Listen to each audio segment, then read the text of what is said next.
Good evening and welcome to Spaced Out Radio tonight. My name is Dave Scott, day number 2 of our wonderful week that we got going on here, and it is really, really cool tonight. So thank you so much for taking the time to join us. We really do appreciate it.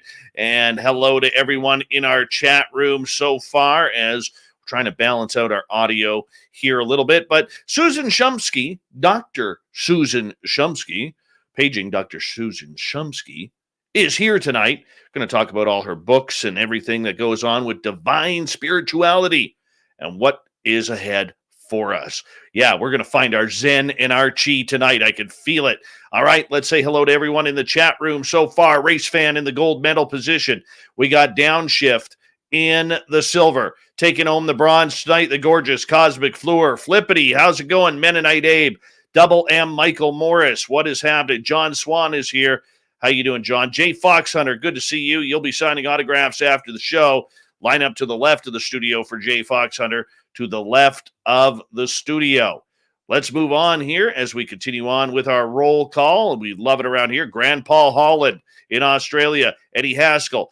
Bigfoot, Michigan Rob, coming off the bench, and he'll be signing autographs after the show as well. Line up to the right of the studio, if you don't mind, to the right.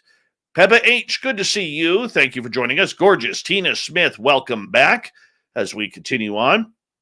There's Luscious Jules, Mama Susan, and who else do we have here? Wes H, good to see you.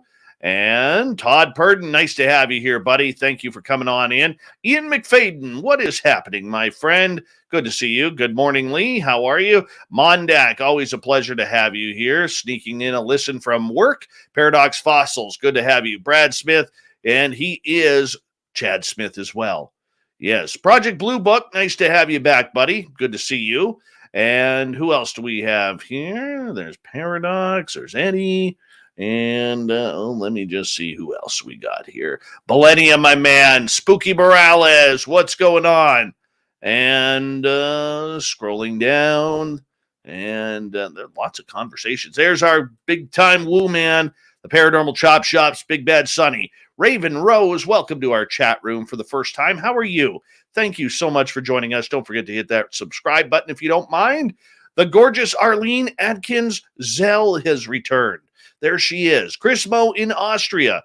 Good to see you, my friend. Richard Elmore. And who else do we have? Oh, my eyes are going on me. Rooted in gorgeous sacredness, the stunning Helena. And let's see here. Carbine's right. You're early by like 2.5 hours. Hey, Carfunibre, what's happening? Nice to have you here. Codes of the Earth, welcome to our channel, all the way from lovely New Zealand. Thank you so much for joining us. And Vash the Stampede, good to have you back. Chad Smith is here, everyone. The Chad Smith. There he is, everyone. And we're caught up for right now. We are caught up. And I'm looking forward to tonight's show, man. Really looking forward to tonight's show. Let's get the radio side started here, because we kind of need that to happen in order to make a show run forward. Matthew, Quiet Riot. Come on, feel his noise. Yes, he still has the 80s mullet, people. Matthew, Quiet Riot. It's one of the best nicknames I've come up with for our chat room so far. And I like it. It feels good. Rolls off the tongue well. Phil Minervino, how you doing, buddy? Good to see you, and thank you for joining us. Remember, everyone, the Super Chat is a wonderful way to support this show on a nightly basis. We really do appreciate it. And so let's get that started. If you're new here and you haven't subscribed yet, hit that subscribe button, ring that bell. We are here 7 days a week for your listening entertainment. I'm here Monday through Friday. Lyd Wallington is here Saturdays and Sundays. And soon, just 3.5 weeks away, we're going to be kicking off a new show called After Hours after Lyd. Eris Manna, how are you?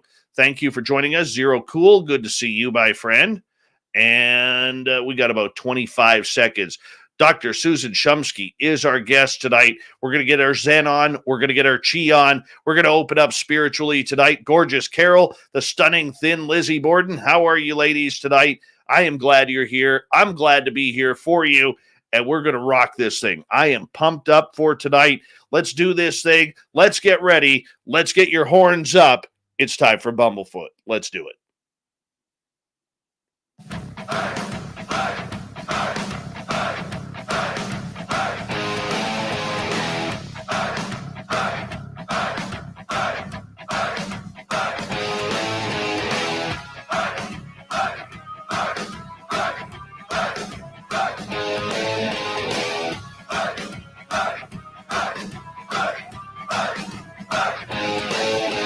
From the mountains of central British Columbia to you listening around the world, this, my friends, is Spaced Out Radio. I am your host, Dave Scott, sitting in the captain's chair of SOR headquarters. We welcome you to tonight's show on our terrestrial affiliates around North America, digitally on TalkStream Live, Revolution Radio, and KPNL. All of our archives are free by going to youtube.com/Spaced Out Radio. Do me the favor, hit that subscribe button. You can follow us on Twitter at Spaced Out Radio and on Instagram, Spaced Out Radio Show. Our website is spacedoutradio.com. We have a plethora of features for you, including Rockin' Out to Bumblefoot, reading up on Shirky Poo's Newswire. Check out our swag as well. Tonight's show is brought to you by Chive Charities. Help make the world 10% happier by visiting Chive Charities today. You can find them on our website. We got a good one for you tonight as we are joined by author Dr. Susan Shumsky, who has dedicated her life to helping people take command of their lives in highly effective, powerful, positive ways. Man, old Davey could use some of that woo. Yeah, she is the author of more than 20 books in English, published by Simon Schuster, Random House, Red Wheel Weiser, and Skyhorse Publishing. She has won 42 prestigious book awards, has 35 books in 4 editions, a pioneer in the human potential field. She has spent several decades teaching thousands of people meditation, prayer, affirmation, and intuition. Her website is drsusan.org. And Dr. Susan Shumsky, thank you so much for joining us on Spaced Out Radio. How are you? I'm really excited to be here with you this evening, tonight, Dave. I'm excited. I'm excited for you as well because, you know, a lot of our focus is always on UFOs or aliens and what's happening there and, you know, Bigfoot running around the forest. But sprinkle in a little bit of dogman and ghosts, you know, and that's usually what we do. But for my mind, body, and soul, Dr. Susan, I just need some straight Zen and Chi, and I think you're going to deliver that for us tonight. I certainly hope so. I would love to do that. Well, I would love to learn a little bit about you and introduce you to our audience. You've been doing this for a while now, and how did you ever get into the idea that the consciousness, the body, the mind, the soul was the real focus of the human body? Well, I got into it back in the ancient times of the 20th century when I was a flower child and living in the San Francisco Bay Area as a hippie. And those of us who were flower children at the time, you know, people thought it was all about sex, drugs, and rock and roll. But in fact, it was really more about higher states of consciousness. Our gurus at that time were Timothy Leary, Richard Alpert, who later became Ram Dass and wrote the book Be Here Now. And we were really seeking these altered states. And Leary and Alpert told us that we could do that through LSD, that we would be able to reach nirvana through that. And they wrote a book called The Psychedelic Experience, which we were following and trying to follow their advice about turn on, tune in, and drop out. So that didn't work out very well for me. The LSD thing, not so great. But I still wanted to experience nirvana. So I was reading all these books voraciously, the Buddhist scriptures, Autobiography of a Yogi by Paramahansa Yogananda, The Way of Zen, and other works by Alan Watts. And in Alan Watts' books, he said you have to find a meditation guide. Well, in 1966 in Berkeley, California, you didn't exactly go to the yellow pages and open and find meditation guide or anything remotely similar to that. But I wanted to meditate. So I asked a friend, well, how do I do that? And he said, well, have you ever tried to meditate on your own? I said, okay, I'll give it a shot. So I lay on my bed and sort of prayed for or asked for a meditation. And immediately I was propelled into this ecstatic state. I could feel this cord of energy, like a rush of energy rushing from the tips of my toes all the way to the top of my head. And I was not on drugs or anything. It was just completely natural experience. And I figured, well, I guess this is meditation. I didn't know any better. The reality is that I had had not only my first meditation experience, but Kundalini awakening all at the same time without any stimulants, drugs, or anything. And not too long after that, a friend took me to the Transcendental Meditation Center.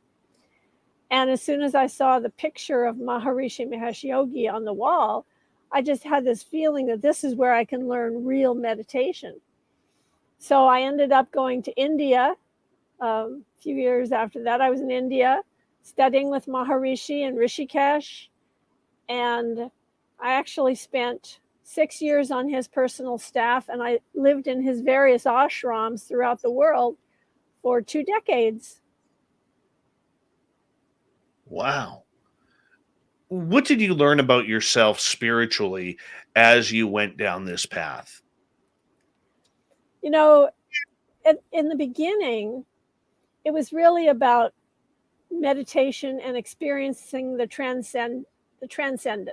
Transcendent means beyond duality, the experience of inner peace, deep relaxation, wholeness, oneness, the experience of unbounded awareness, the experience of cosmic awareness. And so it was an expansion of awareness. And that's really all I was doing for about 20 years. And then I realized, maybe this isn't the only experience that I can have on the inner world. I realized that I had been experiencing the absolute consciousness, which you might call the impersonal aspect of God. But what seemed to be missing from my spiritual experience was the personal aspect of God. And what that brings is it brings divine love into awareness. And that was what was missing. So I actually studied with some people in San Diego. And it was from a teaching called Teaching of Intuitional Metaphysics, which you've never heard of, which no one has ever heard of. But there I learned how to listen to the still small voice within, how to receive divine guidance, how to connect directly with spirit, with a capital S, how to communicate with divine beings like ascended masters, angels, archangels, deities. And I learned how to do that. Strangely, I didn't learn how to do that in the ashram. All we did was have that experience of deep relaxation and cosmic awareness. Did you grow up religious and then had to refine it? Or was this something completely new to you? I don't think that I grew up religious. I grew up in a Jewish household, and we were Reformed Jews, which means we didn't follow all the rituals and all of that. So I grew up in kind of a liberal humanist background. And my father said he was an atheist, and my mother said she was an agnostic. So not a very religious background. But spirituality was something that really spoke to me. And Maharishi himself, this guru, who was the guru of the Beatles, he really spoke to me because this was post-World War II. And at that time, everyone was terrified that the Russians were going to bomb us with an atomic bomb. So my 3-year-old self, my 4-year-old self, was terrified every time I would hear a plane going over our house, which happened a lot because we lived very close to an Air Force base. I was afraid the next one was going to be a bomb dropping on my head. So everyone was afraid of that. And they wanted world peace, basically. So every time that I had a birthday or there was a wishing well or there was a star, I would always pray for world peace. And that was Maharishi's platform. That's all he ever talked about, was attaining world peace. He used to say, in order for the forest to be green, the trees must be green. In order for the world to be at peace, individuals must be at peace. So that really rang a bell with me. I thought that made a lot of sense, because how can you have a peaceful world if you have people who are conflicted, warring, stressed? So what he did is he trained 40,000 teachers during his lifetime. He trained them to teach meditation, and 6 million people learned transcendental meditation during his lifetime. So that was his contribution to world peace. As you were growing up in the wild 60s, where you didn't know what was going to go on from one day to the next, communism was rampant, the Vietnam War is going on, there's trouble within universities, racism is at its highest. It was a very ugly level of humanity in North America, and namely the United States at that time. So for you, how did you start your journey, or how did you find a journey to peace through all of that real rough lifestyle of that time? Well, those of us who were hippies, which I was a hippie, there were kind of two basic types of hippies at that time. There were the political types, and then there were the flower children. And I was the flower children type. So I was not involved with politics. I didn't go and listen to Abby Hoffman or anything like that. I just hung out and went to the Avalon Ballroom and the Fillmore Auditorium and Winterland and rocked out, and took acid and took marijuana and made love, not war. That's what we were doing. We were making love, not war, which I did a lot of. Oh my. Oh my. That was the flower child philosophy. Well, my goodness. I was born in the 70s. I skipped right over it. I think my parents had two 50s and then the 80s. So, I mean, it's just, one of those things where, you were enjoying life, experimenting with life. At what point, though, coming out of that era, did you decide to get serious about your own spirituality? How old were you at that time? Well, I was 18 when I started taking LSD in order to experience nirvana. That's what I was looking for. That was a lot of what the flower child thing was about. And as I said, I was reading all these books and trying to learn as much as I could about cosmic consciousness. And then, of course, wanted to experience it. So meditation was the way. And, at that time, there were several terms that didn't exist in the English language. Terms like guru, karma, yoga, ashram, meditation even really didn't exist. But certainly none of those Indian words existed in the English language. And so it's very different today than it was back then. We were pioneers. Those things just didn't exist. And then along came Maharishi and a couple other gurus from India, and they really changed the world. They changed Western world and made it much more into meditation and spiritual development. I just want to let our audience know, especially on YouTube and on Twitch, radio audience, you won't be able to see this. If you see me looking down at my cell phone, it's because my daughter right now, where she lives, is surrounded by water. And due to the flooding in southern British Columbia in the Fraser Valley area. And so I'm just kind of monitoring what she is saying, because the grocery stores there literally have no food. Everybody is rated food, and there's no way into town, no way out of town. And one of the big pumps in the area just apparently failed. So that's going to cause more flooding. Now, my daughter is safe. It's a big place. It's a big place, lots of mountains you could go to. But I'm just kind of keeping in touch with that, because there is reality behind the show as well. So if you see me looking down at my cell phone, I'm not being rude. I'm just trying to see what's happening and see if my daughter is okay and if she needs anything like money or anything that I could send her. So just want to keep everybody in touch with that. So Dr. Susan, for you, as you developed your own path to spirituality, did it start for you to really ascend and open up when you made your connection with God? Yeah, I have to say that it was after I was at the ashram for 20 years.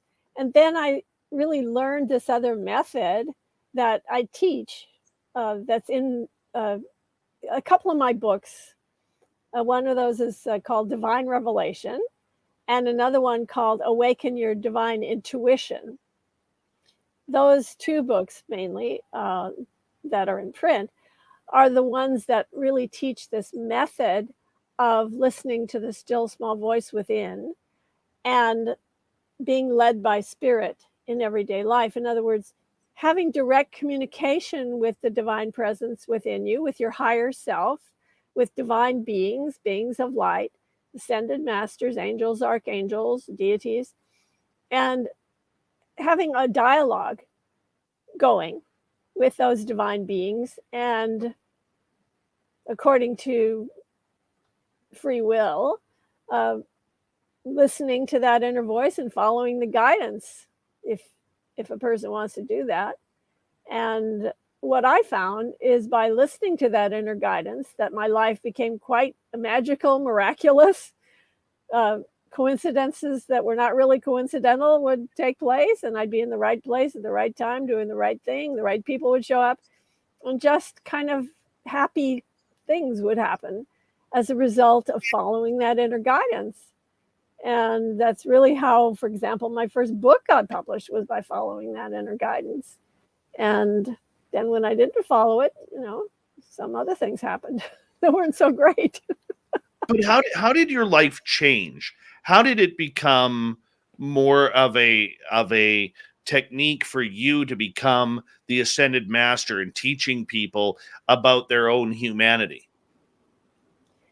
Well, I had already been teaching meditation. I was teaching transcendental meditation until I found this new method, and then I started teaching that. It was really, I felt compelled really to teach it simply because it was so miraculous for me. It was so amazing. But I have to say that I had the same kind of experience about TM, transcendental meditation. When I first learned that, I immediately wanted to become a teacher, and I started applying for courses, and I kept getting rejected because they kept telling me I was too young, but I kept applying and applying and applying. I applied to the course that the Beatles went on, but I had no idea that they were going to be there. But I was too young, so they didn't let me go. But then finally, Maharishi allowed younger students to go, and I was one of those. So luckily, I got to go to India and study with him. And so it was really just from that desire to not only have my own experience, but to help others to have the experience, just kind of like a feeling of wanting to reach out and help other people. And then when I learned how to listen to the divine voice and not only have the experience of the impersonal aspect of the divine, but also the personal, which is an experience of divine love, which is so comforting. It's a feeling of being protected and safe and secure and loved beyond measure. And that experience, of course, I wanted to share with others. So I started teaching, and then I started writing books about it. So now really almost everything that I teach is in the books, really. People can learn everything from the books. Well, okay. So I do have to ask, with the Maharishi and getting to know, that this is the same spiritual guide that worked with the Beatles back in the day. I mean, what did you ever ask him about the Beatles and what it was like to teach them on how to open up their minds? Well, I'll tell you one incident about that. It was in 1969. This was a year after John Lennon walked out on Maharishi in a huff, along with George Harrison. And so it was about a year after that. It was more than a year after that. Anyway, it was December 1969, and Maharishi was meeting a few people in his meeting room in Rishikesh, and they were discussing plans for the next course or whatever. And all of a sudden, burst into the room was his secretary, who said, "Maharishi, I have a very important telegram." And Maharishi said, "What it is?" And she said, "Maharishi, I have this telegram. It's from John Lennon." And Maharishi said, "Who?" And she said, "John Lennon, Maharishi." And he said, "Who?" And she said, "John Lennon with the Beatles, who was here with you, John Lennon." And Maharishi looked, turned away from her and looked in disgust and said, "I do not know a John Lennon." Oh my goodness. And similarly, when George Harrison also tried to reach out to Maharishi in the early 70s and in the mid 70s, well, actually in the early 70s and then again in the late 70s, he called Maharishi at least 4 times that I know of, and kept wanting to apologize to Maharishi, especially for the way that John Lennon had acted and the trouble. He wanted to apologize for what he said was the trouble that the Beatles caused. But Maharishi refused to talk to him. He would never talk to him. And then finally, it wasn't until 1991, I believe, finally, George did go and visit Maharishi in Holland, where he was living at the time. And they did have a conversation, and there was some resolution, and George apologized to him, and it was a very nice exchange. And apparently they kind of made up, so it was okay in the end. But John Lennon never saw Maharishi again after he walked out. He was very angry. They were both very angry. They were very bitter. That is one argument I would have liked to have taken in. Two peaceful guys having a disagreement about spirituality. Yeah. Oh, goodness. My goodness. I wrote about it in my book, this book, Maharishi and Me, Seeking Enlightenment with the Beatles Guru. That's my memoir. And I also just finished writing another book. And that book goes much more detail into the whole thing. And it's called The Inner Light, How India Influenced the Beatles. And actually, it's up on Amazon right now for pre-order. It hasn't been printed yet or anything. It's still in the manuscript stage, but it is on Amazon now. It's called The Inner Light, How India Influenced the Beatles. On that note, I am going to get you, Dr. Susan Shumsky, to hold on right there, because we are going to go to break here at the bottom of the hour. drsusan.org is Susan Shumsky's website. More than 20 books to add to your collection. Yes, because we love good authors around here, and she's a good one. Thank you. Toured all over the world, writing, talking about humanity, prayer, ascension. We're going to get it on with our Zen and Chi here in just a little bit on Spaced Out Radio.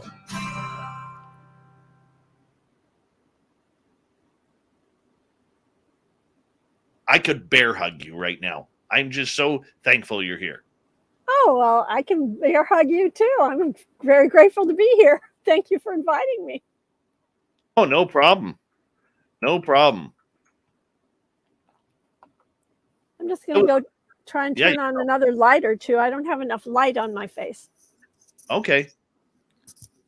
Hi, Thomas Fessler. How you doing, buddy? Great show tonight on Disclosure tonight. I took that in right before us in order to warm up for tonight's show. And Thomas, as per usual, doing a great job at reading the news and keeping us up to date with everything. Great job, Thomas. Once again, really do appreciate that.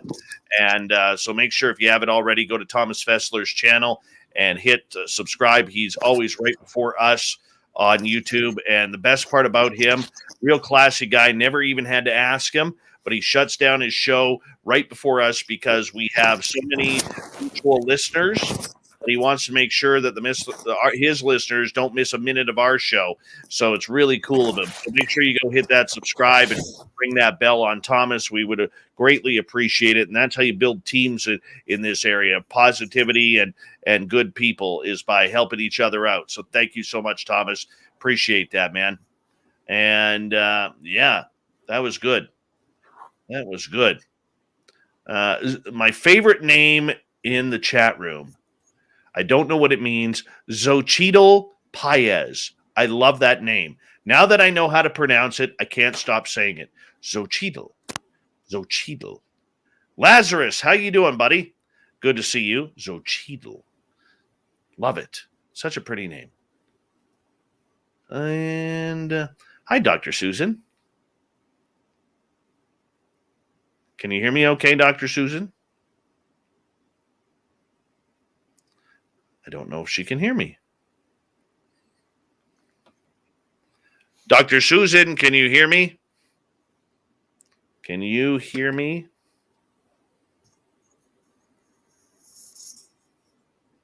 Can you hear me? I can hear you. Can you hear me? You. I don't know why. I don't know. Oh, I was all, for some reason, it was all turned down. I don't know why. Oh. Now I can hear you. Perfect. All right. Chad Smith, thank you so much, buddy. The Chad Smith. Remember, you can get your Chad Smith t-shirts, the official Wrench t-shirts in the Spaced Out Radio store on our on our website, spacedoutradio.com. Make sure you check that out. Who else do we have? Oh, Reverend Keith is here. Reverend Keith, can I get an amen for you, Pastor Keith? Love you, buddy. I hope you're doing well. Who else has showed up? There's the gorgeous and talented Kira. Yes, looking good as per usual. And I think we're caught up. I do. Okay.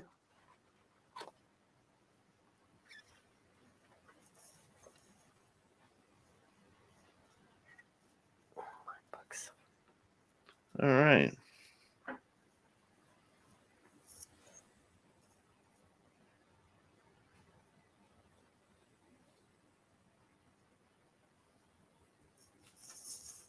All right. Let's hide that. All right. We have about 90 seconds. 90 seconds.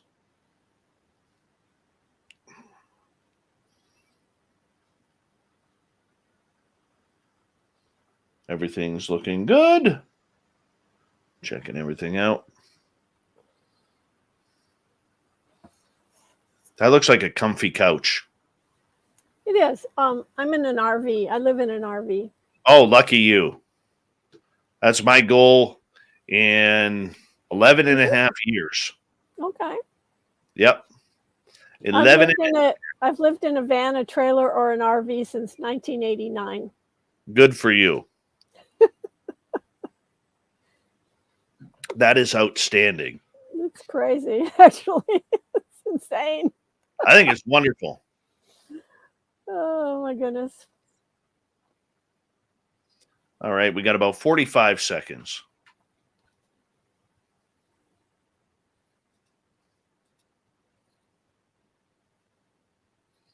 And just coming up here.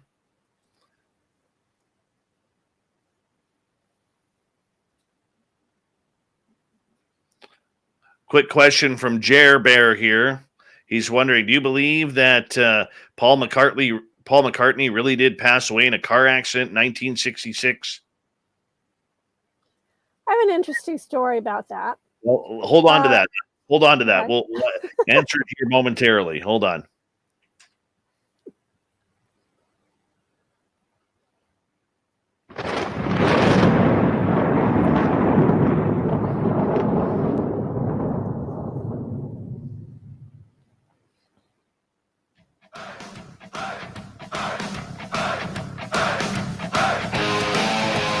Second half hour of Spaced Out Radio is now underway. My name is Dave Scott. Thank you so much for taking the time to join us. We really do appreciate it. Want to remind you that if you miss portions of this show or others, check out our free archives by going to youtube.com/Spaced Out Radio. Do me the favor, hit that subscribe button. Our website is spacedoutradio.com. We have a plethora of features for you. Rock out to Bumblefoot, read Shirky Poo's Newswire, check out our swag as well. Follow us on Twitter at Spaced Out Radio and on Instagram, Spaced Out Radio Show. And we're also on TikTok now, so make sure you go hit subscribe there. We are at a whopping 33 followers. We just opened it up a couple of days ago, so I'm not expecting thousands just yet, but add your name to the list. It would make life grand. Tonight we are talking with Dr. Susan Shumsky. She's the author of over 20 books, and her website, drsusan.org. And I'll tell you, it's all about the Zen and the Chi and finding our inner selves tonight. Dr. Susan, welcome back to the show. Thank you for inviting me to be here tonight, Dave. Love it. Love it. And for people on the radio side, you can't see her lovely smile. She has a genuine, lovely smile, and I'm enjoying that. I really am. More people need to smile more. You know, I want to start this off. The past couple of years has been very ugly on this planet. A lot of natural disasters, forest fires all over the place. Never mind, political strife, COVID-19. It's been ugly, and people have been weighed down by so much that they just can't take it anymore. Humanity, I think, in North America and probably around the world is at a boiling point of firing back in many different directions in order to try and get what we perceive as life back to normal. So for you, as you look at the earth and you look at the people today where we're angry, we're upset, we're sad, we're more depressed, how do we change this round of luck? Because we all have to do it individually. We can't do it en masse, but for ourselves, how do we start to change and purify what is good out there? Well, what I try to do is provide very practical solutions. And that's the reason why I write these books that people can use, and it can really help them in a practical way, not just some wild philosophy or, let's talk about this, let's talk about that. What I provide is real solutions, things that people can do in their everyday life. So my most recent books, which are Third Eye Meditations, and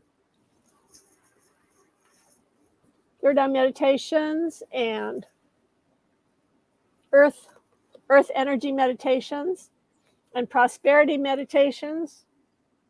I don't have the book. That one just got published, called Prosperity Meditations. And also this book, Instant Healing. What these books have is, for example, Instant Healing has 243 affirmations and prayers that can instantly change your mood, change your life, change whatever it is you want to change. You just go to the appendix and look it up, and then you just use the affirmation, and immediately, instantly, you'll feel better. It's just the way it is. That's the way affirmation works. You immediately shift your consciousness and you feel better. These other books I was talking about, the Earth Energy Meditations and the Third Eye Meditations, those are mostly guided meditations. So there's guided meditations, affirmations, prayers, and mantras in those books.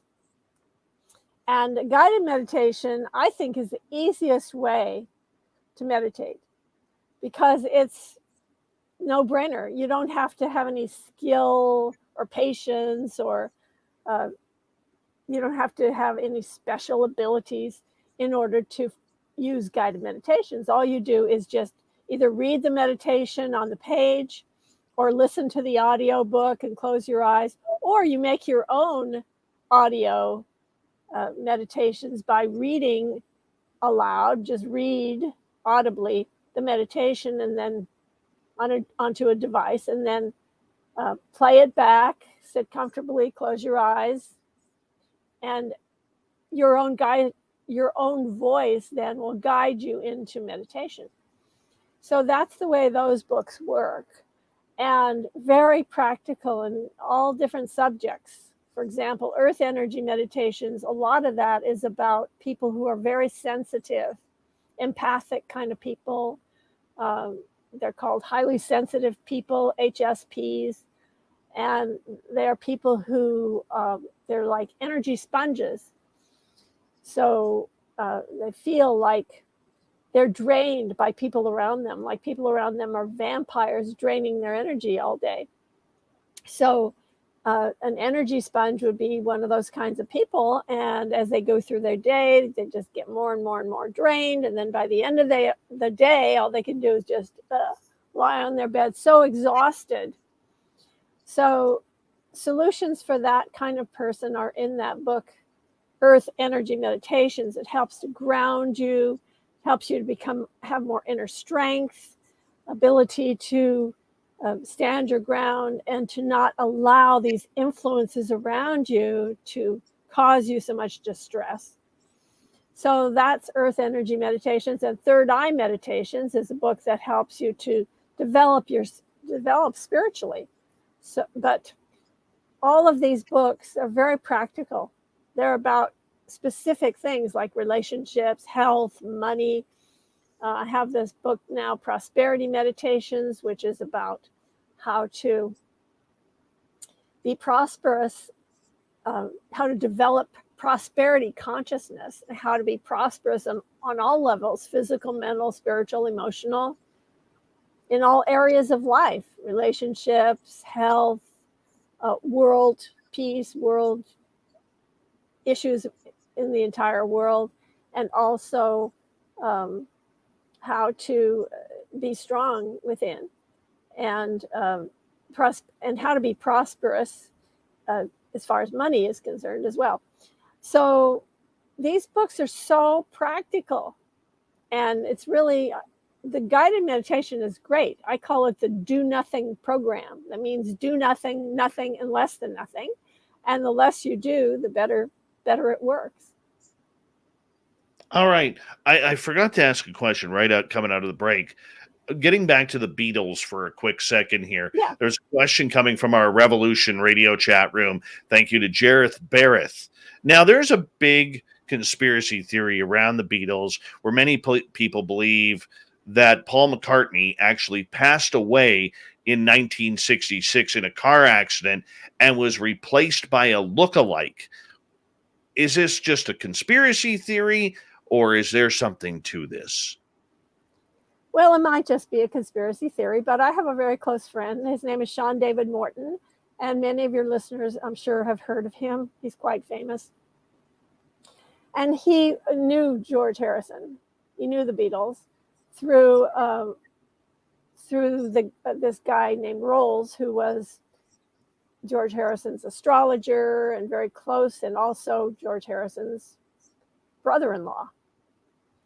And anyway, Carl Rolls introduced Sean to George, and Sean did spend some time with him. And somehow Sean got in a room alone with George, and he said, "Tell me, George, what about this Paul is dead thing? What's the truth about that?"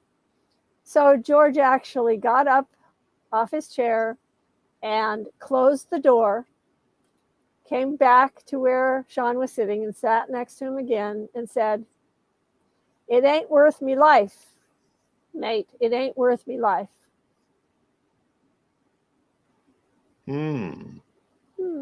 Wow. That's interesting. Yeah, it is. That's very interesting. So there could be something to it, or it could be a conspiracy. Yeah, who knows? Nobody knows, except the Beatles. And their management team. Yeah. All right.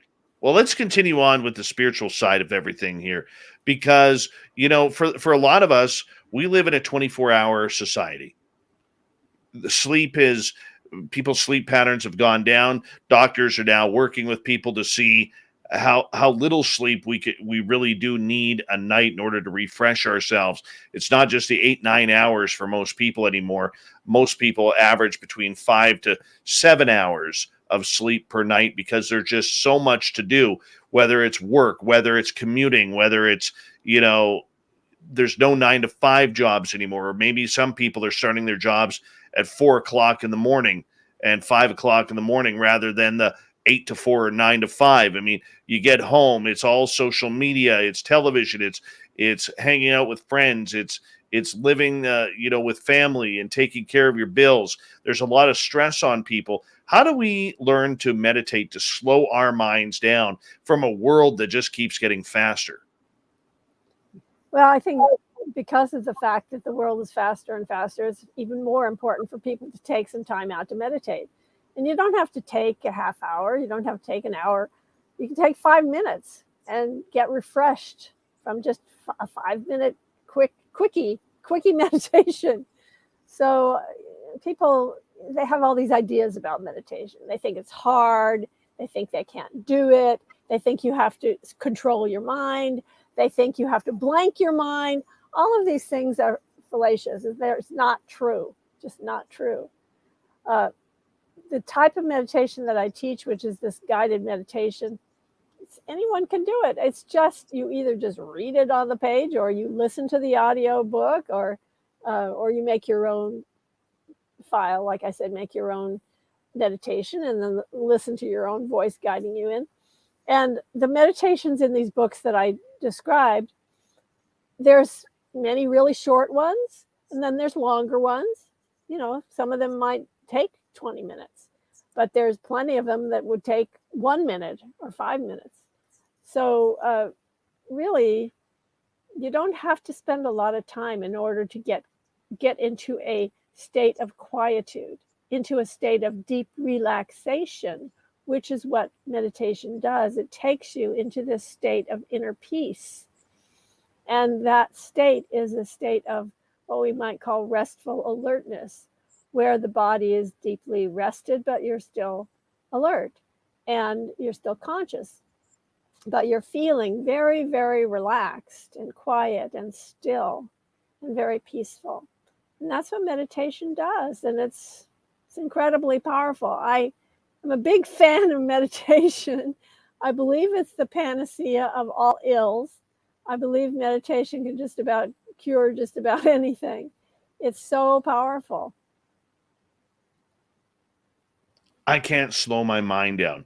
Every morning I wake up, and when I wake up, I turn the shower on as hot as I can because I enjoy it. It relaxes me. And I will try and meditate in the shower. Calm my mind. But I have one of these minds. One thing that I've noticed is when my mind doesn't want to relax, instead of going into that relaxing darkness where all the colors start to shimmer and shine, I go white. And it just starts speeding up like, okay, let's get the day going. And I'm like, no, it's meditation time. And my mind is like, no, it's time to get ready time. And I have this internal battle every morning with trying to figure out how to meditate and slow down and relax and enjoy the moment and the moments that are coming to the best of my ability. And there's a lot of people like me, Dr. Susan. How do we slow down our minds in order to heal our minds? Okay. So let's just do an experiment right now. I'd like everyone to just breathe with me right now. Just take a big, deep breath. Breathe in. And let it go. And another big, deep breath. Breathe in.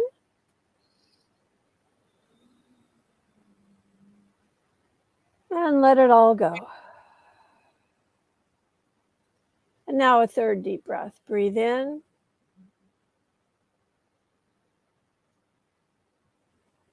And release. Peace, peace, be still. Be still and be at peace. Perfect peace, perfect peace, perfect peace. Be still and be at peace. Now, how do you feel? I don't feel like I got enough oxygen because I can barely breathe out of my nose. Mm-hmm. Okay. I could see where that would work. It does. Does the human body react that quickly to it? Yes, it does. It does. All you have to do is just be open to the idea that now you're going to relax, you know. And it's important to take some time. So you say, well, you're having this conflict. It's like, I should meditate. No, I should get going. No, I should meditate. You have to make a decision. Okay, I'm going to, every morning, I'm going to take 5 minutes of relaxation. And you can decide to do it either right when you get up, or you could decide to do it after you take your shower, whatever. Just have a time planned where you're going to take 5 minutes to meditate. You can call it meditation, or you can call it relaxation. You can call it inner peace, whatever you want to call it. Doesn't matter. As long as you take that time to take a few deep breaths and get quiet and still and peaceful. Now, that doesn't mean you're not going to have thoughts. Doesn't mean you're suddenly going to blank your mind, because don't even think about trying to blank your mind, because all you're going to do is get a headache trying to do that. I'm always wary about doing this on the show because I've been known to be hypnotized on this show. Oh, really? Yes, it has happened a couple of times. Not going to lie. So I'm always worried that, if I get too comfortable, I may actually put myself out. It's kind of funny that way. Okay. I assure you, you won't go unconscious doing meditation, although you may fall asleep if you're really tired and then you get into a restful state during meditation. It's possible you might fall asleep, but there's no harm in that. True. Kaysen here in our chat room says everyone has their own way of meditation. That's why Hinduism has like 112 methods of meditation. Is it about trying to find a meditation that works for us? Yes. I mean, different people are different. Some people may find that it's more relaxing for them to take a walk outside in nature rather than sitting and closing their eyes and meditating. Some people might like repeating a mantra. Some people like to chant. Some people may like to do ecstatic dance. There are many different ways to meditate. There isn't just one way. There isn't a best way either. I think your caller is very smart because he or she said that everybody's different. How do our bodies, or how do we know if our bodies are reacting to it? Just because you feel relaxed, you start to relax and settle down, and you just feel a sense of well-being inside. If you're feeling that sense of well-being, then you are definitely in a meditative state.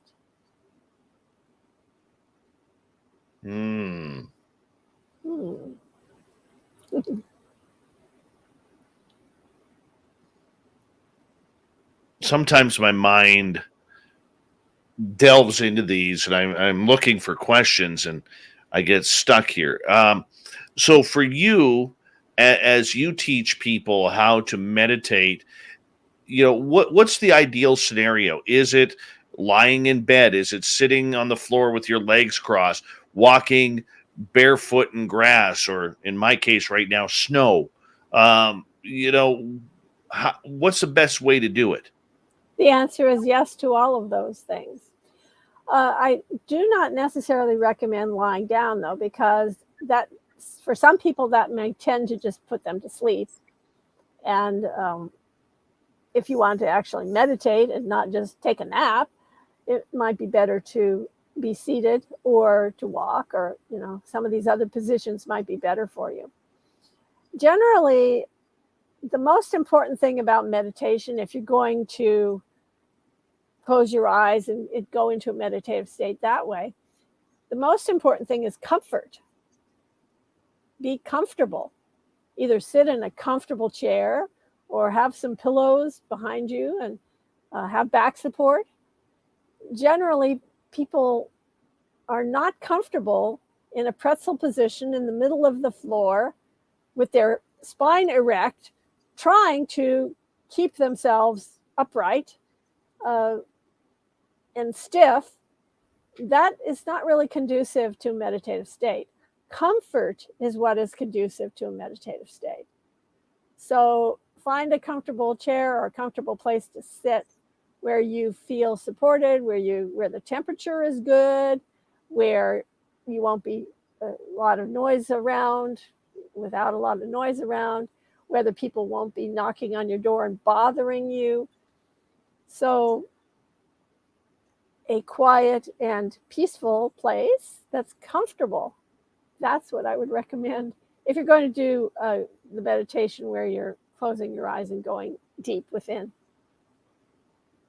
Dr. Susan Shumsky is our guest tonight on Spaced Out Radio. We have under 2 minutes to go here before we got to go to break at the top of the hour. The rat race that we see every day in life has brought a lot of stress on people. Is there different meditations to calm the mind compared to calming the stress, or is it all one and the same?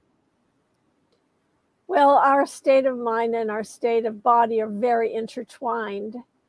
So if you are stressed, you're going to experience hypertension. You're going to have problems with the heart, for example. So the mind and the body are very, very connected to each other. So if you get into a peaceful state of mind, your body will relax. If the body relaxes, the mind will be more peaceful. So both ways, the mind and the body are going together into this meditative state, into this state of peacefulness. And like I said, I think guided meditation is the easiest way to do it, because then you don't have to know how to do it. You just follow the instructions step by step. And guided meditations gives you instructions every second. You just listen to or read the instructions and you go into the meditative state automatically without trying to do anything. That's why I call it the do nothing program. That sounds lazy. Oh, it's wonderful. The lazy way to meditate. I love it. Maybe that'll be the title of my next book, The Lazy Way to Meditate. Or the title could be The Do Nothing Program, and then the subtitle, The Lazy Way to Meditate. Well, I know we're going to have some audience questions when we return here from the break in hour number 2. So I am looking forward to that. And I already see one from Ange in Australia, which we will get to when we return. Dr. Susan Shumsky is our guest tonight on Spaced Out Radio. We are hanging on out, finding our Zen and our Chi. Why not? We could all use some peace at this time during the world's events going on. And who knows? Maybe we'll find it tonight. But you got to stay tuned to Spaced Out Radio with Dr. Susan Shumsky. Coming up next in hour 2.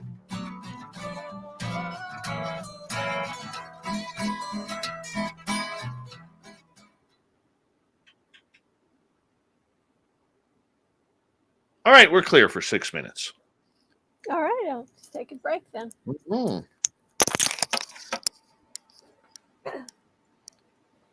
Hi, Full Circle, Florida. Best time to find your Zen is when you have an erection, he says. Very nice. Very, very nice. Looking at your picture, it looks like you have hair like Ogie Oglethorpe, which I can respect. So that's kind of cool. Let's see here. You didn't think I would post that, did you? Well, I did, because I'm that guy. All right. Let's see. Chad Smith and Fabster arguing over who's a better Chad Smith. I don't know. That's a tough call right there.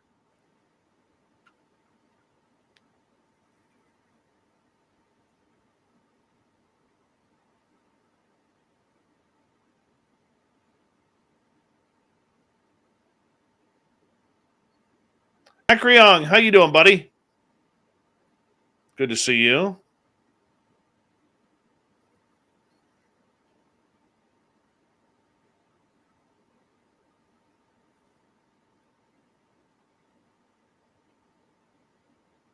Too much information. Nice to have you back, buddy.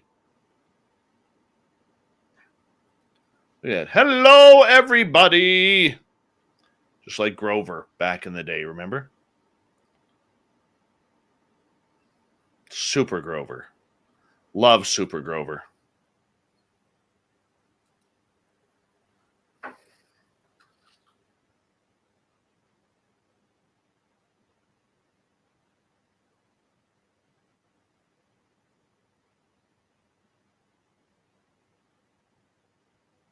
Oh, the Desert Clam. Thank you for a great chat word or chat there. All right. Little Marky Spender is saying that we shouldn't pull a General Lee over top of the some of these washouts. I don't know if I agree with that, Little Marky Spender, but it is what it is.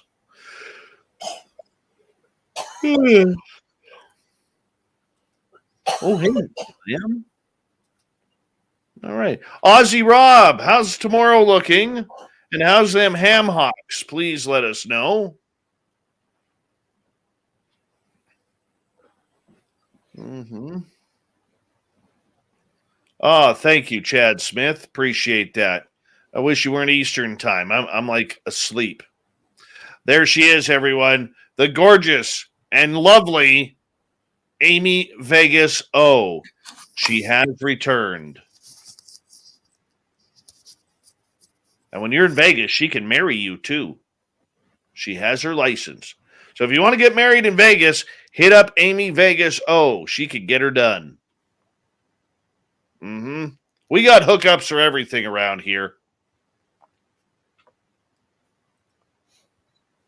We do. It's the way we roll around here. We've got a couple of minutes left, my friend.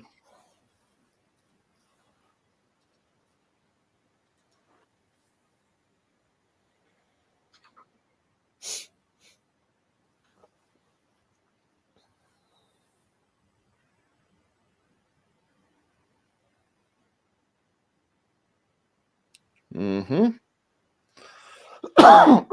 Excuse me. Let's see here. I gotta get our questions lined up here. Did I miss anybody while I was chatting away out there?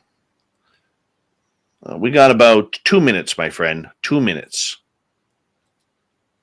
Are you having fun yet, Dr. Susan? I'm enjoying this tremendously. It's great. Thank fun. you. Thank you.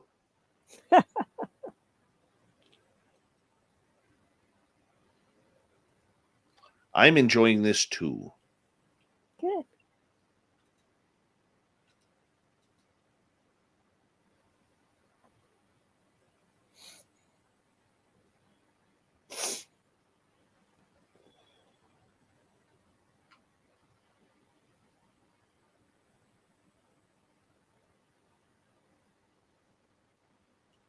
All right. M's good, Ham Hawk. Thank you, Aussie Rob. Appreciate that. All right. A big thank you to Chad Smith, Thomas Fessler, Anonymous Rex, and Cat Chaser for the amazing super chats. It's a great way to support what we do on this show on a nightly basis. So thank you very, very much. Really do appreciate it. And it's a great way to support, once again, what we do. And don't forget, if you're new here, hit that subscribe button, ring that bell. We're so close to 14,000 subscribers. We're like, I don't know, like 150 or less away. We can do this. By the end of December, I want 14,000. I think we could get it by the end of November, but that's just me. Maybe I'm being greedy. I do not know, but really appreciate it. Make sure you give us a thumbs up, thumbs down. And then, of course, after the show, do us a favor, leave a comment what you thought of tonight's show. We'd greatly appreciate that. And if you haven't followed us on TikTok yet, please do so at Spaced Out Radio. Check us on out. Hit that subscribe. We'd appreciate it. It's kind of the way we roll. And on all other social media outlets as well, if you haven't already. And let's see here. We got about 15 seconds. So let's sit back, relax, and get ready. We're going to start some radio here momentarily. Mr. Bumblefoot just warming up his guitar. And here we go.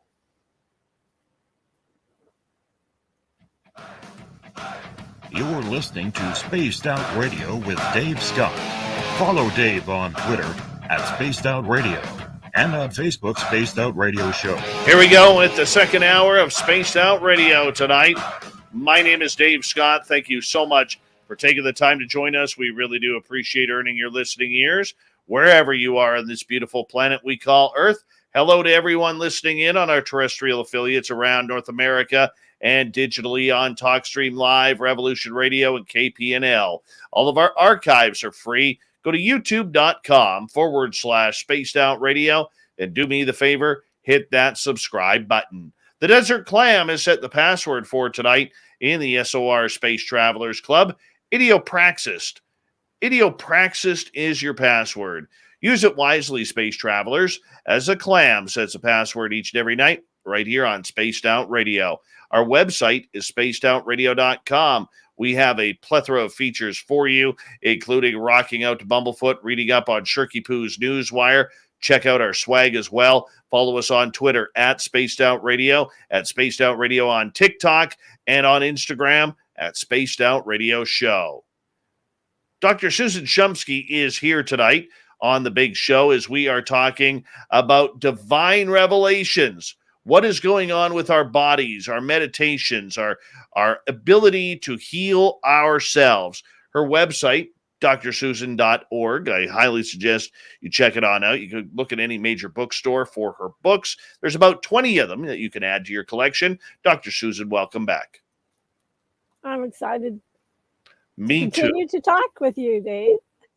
Oh, we're going to talk with some of our audience now. We're going to go right down to Australia, where the lovely and talented Ange is asking, Dr. Susan, I am learning to meditate with my eyes open. What do you think about this technique? Whatever works for you. Eyes open, eyes closed, can be either way. If you close your eyes, what happens is the senses immediately go inward, because generally when our eyes are open, all of our senses are seeking in the outer world, seeking, looking, this. When we close our eyes, it's like takes a 180-degree turn within. So immediately you start going inward into a deep state of meditation. So if you want to have a deep state of meditation, I recommend eyes closed. But you can also meditate with eyes open. As a matter of fact, there are methods like in my book, Third Eye Meditation. My book, Awaken Your Third Eye. I have a book called Awaken Your Third Eye. And in that book, there are tons and tons of exercises to help you open your third eye, which is in the center of your brain, by the way, in the pineal gland. And one of those techniques is actually staring at a candle. It's a very ancient technique from India that has been done for centuries. And it can help you to focus, it helps your concentration, and it takes you into a meditative state.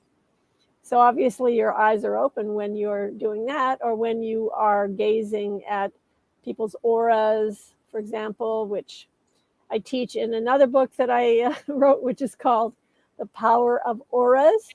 There are also tons of techniques in that book for helping you to develop your, shall we call it, second sight or sixth sense or third eye. There's a lot of names for it. Wow. All right, let's go over to Thin Lizzy. What do you think of guided past life meditation? Oh, that can be very powerful because a lot of our phobias and hang-ups that we have in this lifetime are due to experiences in past lives. So a guided past life regression or guided meditation to help you to go into your past life, that can be very helpful. In my book, Divine Revelation, I do have a method like that to help you to discover past lives. Now, the way that I do past life regression is I ask the person to think about that phobia or whatever the hang up is, whether it's fear of heights or fear of claustrophobia, whatever fears you might have that you want to work on, or possibly you have a hang up in a relationship, maybe with your spouse. There's some kind of conflict there. So what I ask people to do when I do a past life regression is that you just get into that feeling, whatever the phobia is. Let's say the phobia is afraid of you're going to fall out of a plane. So what you would do is you would get into that feeling. You'd feel that fear and just get yourself into like a frenzied state of that fear. Imagine yourself falling from the plane, or imagine whatever that fear is, and get into just the most tense and stressed out place you possibly can do. And then just say, Spirit, show me the first time I ever had this experience in a past life. And then just get quiet and allow Spirit to show you that past life. And so you'll see yourself in the past life. You'll see what clothes you're wearing. You'll see your surroundings. And then you ask Spirit, please play the movie for me. Just show me what's going on. And then there'll be like an inner motion picture or something that you'll see within. You'll see what happened then in that past life. And that is the source. That's the reason why you have this fear. And then you might do an affirmation or a prayer, just something like, I know that I'm safe. I no longer need to be afraid to fly in a plane. It is safe to fly in a plane. I'm not going to fall out of the plane. Just some affirmations like that. And then just take some deep breaths and come out of the meditation, and you'll feel better and you'll have less fear of flying. Chad Smith needs that because he has an absolute deathly fear of flying. So, Chad, you better replay that many a time, man, because when we have the Vegas party for Spaced Out Radio, you need to be there. All right. I want to ask you in regards to the past life meditation regression. I don't understand, and maybe I'm thinking too simplistically here, or maybe I'm naive, but I don't understand how you can have past life meditation on a life that's already passed. It's just it's a remembering. It's not like you're living the past life again. What you're doing is you're recalling. The past life regression meditation helps you to recall what happened in that past life. That's all it is. It's just bringing up a memory that has been lost. When we get born into the womb that we were born into, our past lives disappear. We don't remember them generally, unless we develop that ability, or if we have some natural psychic ability, for example, we might remember. Some people do remember their past lives. All right, that makes sense. Let's go over to Xochitl, who is asking, what practice is best to grow your chi? Okay, chi is prana. Chi means the life force energy. In China, they call it chi. In India, they call it prana. In Japan, they call it ki. It's said in the ancient scriptures of India that when prana is in the body, that is what is defined as life. And when prana leaves the body, that is what is defined as death. So prana is what gives you motion, and it gives you heat. When you're dead, there's no motion and there's no heat.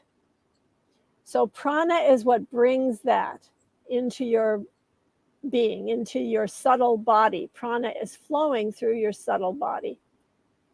So prana is what keeps you alive. And to increase your prana is in several things. Prana is in the air that you breathe. Prana is in water. Prana is in the mind. And I forget what else. It may come to me in a minute. So let's just go through these. So prana is in food.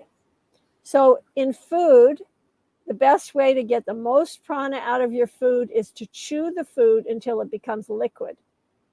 So that's the way to get a lot of prana or chi from your food. And then in the air, a way to get more prana is to practice breathing exercise like pranayama. They call it pranayama, is breathing exercise. And breathing exercise could just be something simple like this, where you're breathing out and then in, and then you close the other nostril and then out and in, and then you close that nostril and then out and in. That's called alternate breathing exercise. So just with one hand, you do it with the thumb and with these two fingers. The thumb and these two fingers, you close that nostril, breathe out, and then breathe in, and then close the other nostril and out and in. You just need one hand to do it. So that kind of exercise can help create more prana flowing through your subtle body. And also it helps you to become more balanced. Makes you feel more centered and integrated when you do that, what's called pranayama, that particular one, the alternate breathing exercise. So prana is in the food, prana is in the water. So water, drinking water, and also bathing and swimming. Water around your body and also drinking the water, that increases prana.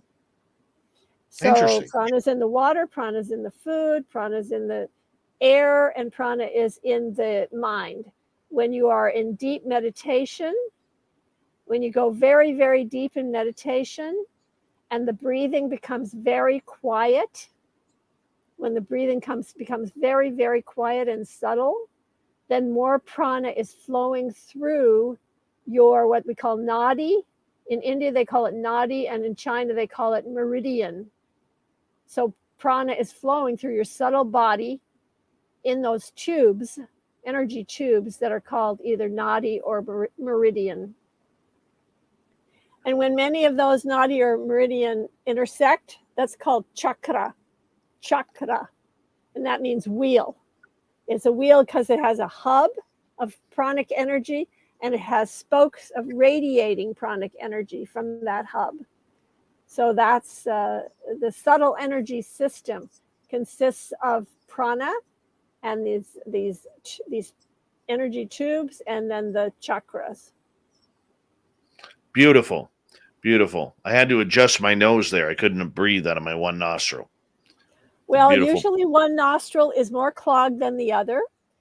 And every 110 minutes, the body automatically switches from one nostril to the other, being clearer. So at any given time, we always have one nostril that is more open than the other one. And the left nostril is more about internal experience, and it has to do more with the parasympathetic nervous system. It's connected to the parasympathetic, and then the right nostril is connected to the sympathetic nervous system, and that one is more about get up and go. See, I had a little problem with my nose playing hockey, so I am down to less than 10% breathing out of both nostrils. I see. Okay. My septum is extremely deviated, and surgery didn't work, and I will not do that surgery again because it was way too painful. Way Oh too my painful. goodness. Yeah. Yeah. I don't ever recommend, like, these people who go for nose jobs, morons.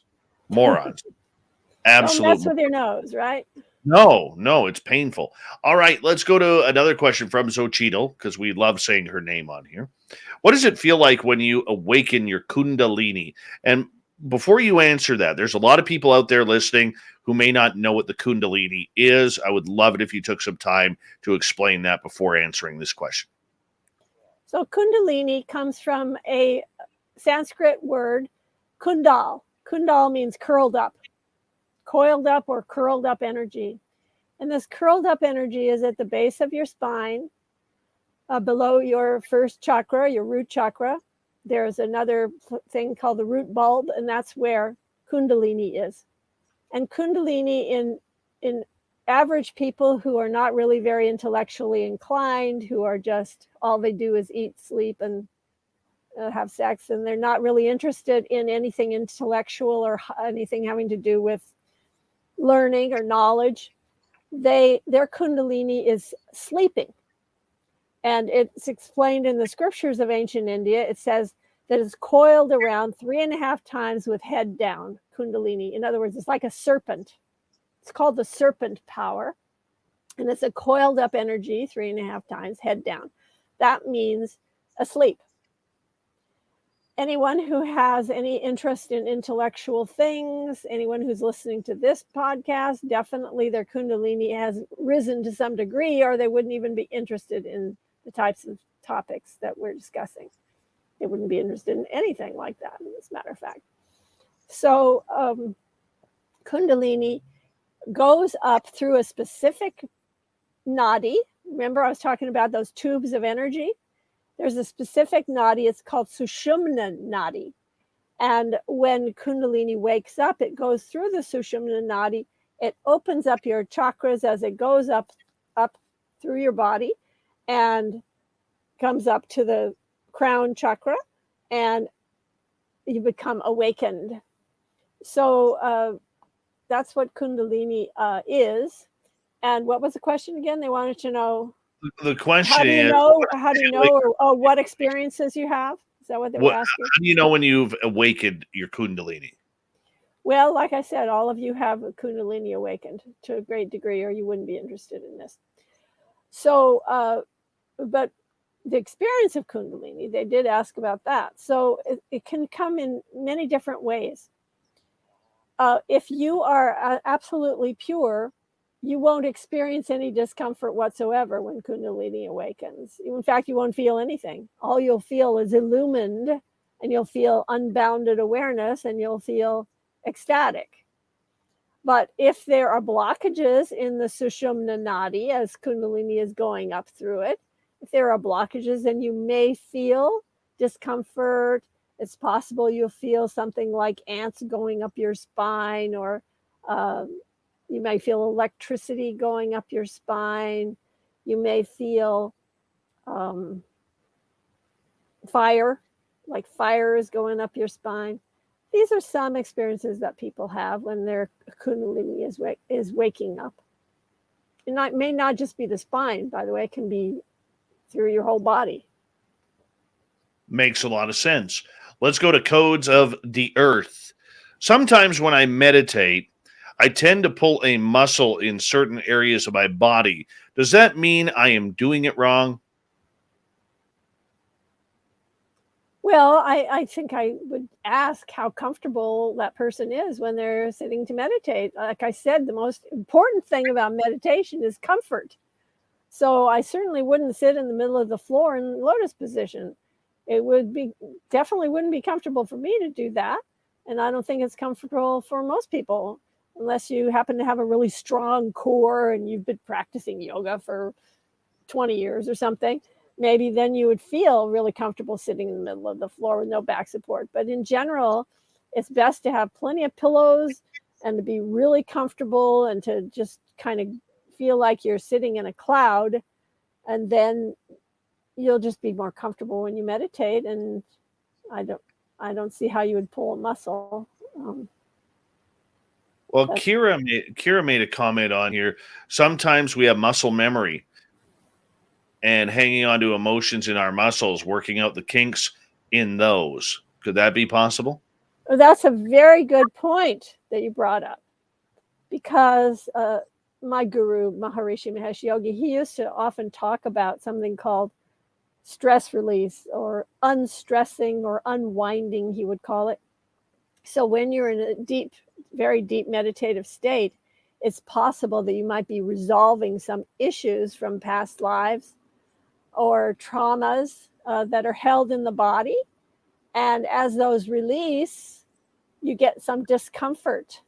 And you may even feel a tense muscle tensed up, and then finally relaxing if you stick with it. It will just go away. And the best way to deal with that in meditation, if you do feel like your muscle is cramped or stressed or something, is stop whatever you were doing. If you're repeating a mantra, just stop it. Or if you're doing some other practice, just stop it. And then just quietly place your attention on that sensation of the muscle, of the tweaked muscle, or whatever that pain or that sensation is that's uncomfortable. Just allow your attention to be on that without trying to manipulate it or change it. Just rest your awareness on that sensation and just consider it a sensation rather than a pain. Don't make a judgment about it. In other words, just rest your attention on it. Maharishi used to call that feeling the body. Just feel the body and allow yourself to just quietly, the attention is there, and it will tend to dissipate if you do that. Excellent. Excellent. All right. As we continue on here with Dr. Susan Shumsky, we got about 90 seconds left before we got to go to break at the bottom of the hour. I'm going to hold off on any more questions until we get through the break here. For you, as you teach people, how many people have you taught this practice throughout the years? Well, I can't really say, because almost everything I teach is through my books. So whoever reads the books learns from me. But as far as what I've done personally, I have done over 700 personal appearances, and those are basically workshops. And I have done over 1,300 media interviews, and I'm teaching in the media interviews as well, just like I'm doing tonight. Perfect. Because the one thing that I always wonder is, how is the message getting through to people? Because I think that's very important for a lot of people, and trying to figure out, how does this work for me? How can I use this in my daily life? And I guess that's what you're trying to break through as well. I'm trying to just make it really practical and down to earth. And that's why my books are all how-to books, and they're very simple, easy to understand, and step by step by step, just follow these instructions and you'll get the results. And it works. I mean, my most beloved book, by the way, is Instant Healing, because that is a total no-brainer. People just read the affirmations and they get their instant results. And so that's the most positively on Amazon, reviewed most positively. Dr. Susan Shumsky, we got her for another hour here on Spaced Out Radio. We're having a great time tonight, taking your questions in the audience, in our chat rooms. We'll continue with Spaced Out Radio right after this.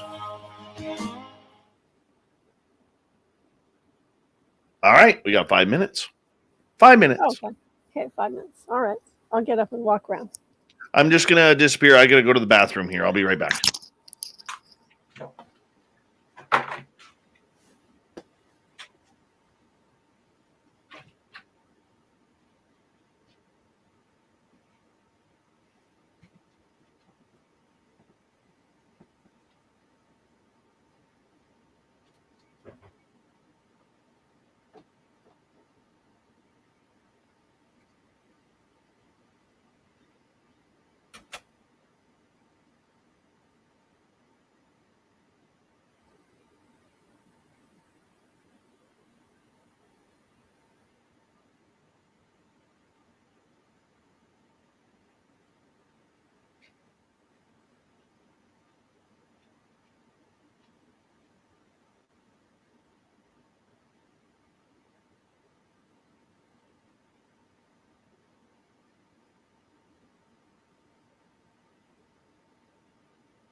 Sorry about that.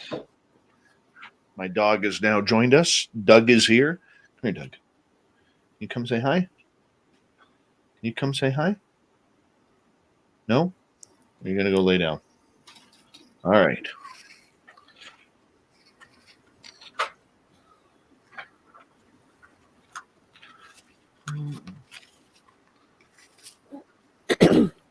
All right.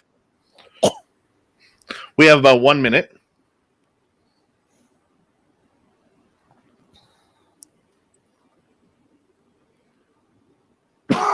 Excuse me. All right. I want to say a big thank you to Chad, Thomas, Rex, and Cat Chaser for the amazing super chats. It's a great way to support what we do on this show on a nightly basis. So thank you very much for your love and support of the mighty SOR. We're going to continue with audience questions when we turn here. And yeah, we're having some fun here with Dr. Susan Shumsky tonight. And I do have some cough candies here if you need some, but, I just can't reach them through the screen. That's a little bit of a problem. We need to figure out that stuff here. All right, here we go, everyone.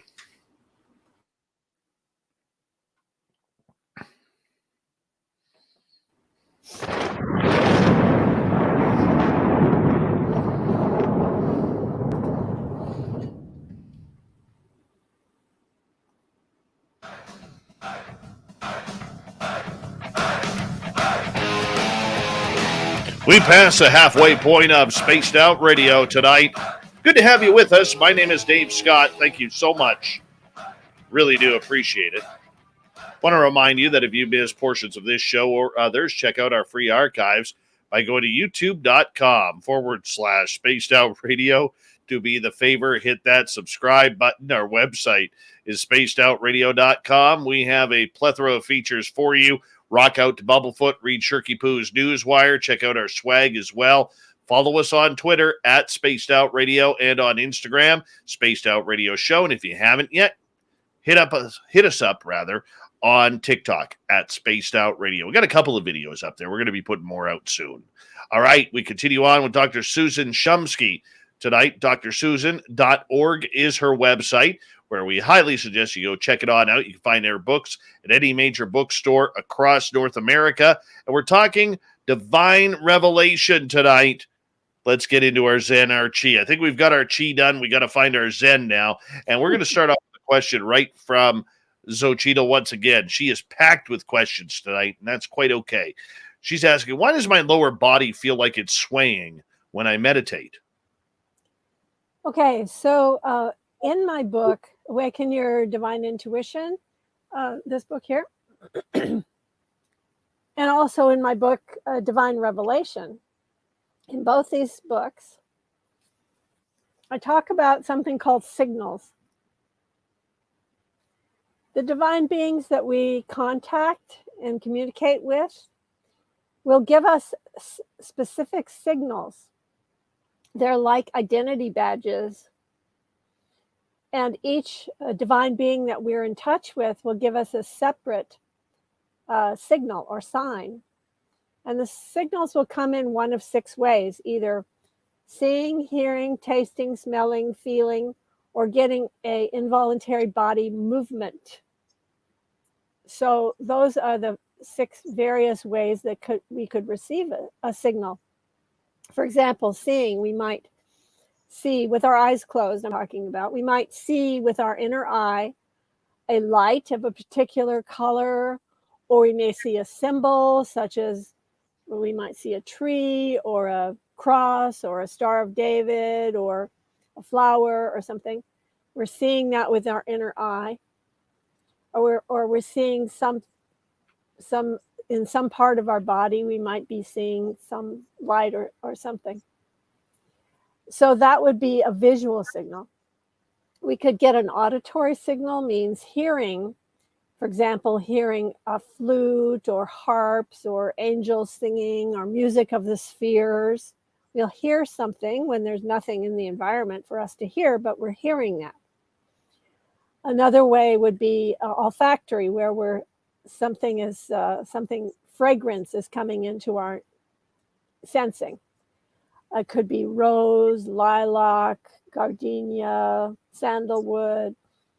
So we're smelling something, or we're tasting something in the back of our throat or in our mouth when we haven't eaten anything. Maybe we'll taste a peach or a plum or an orange or something, or some taste we've never experienced before.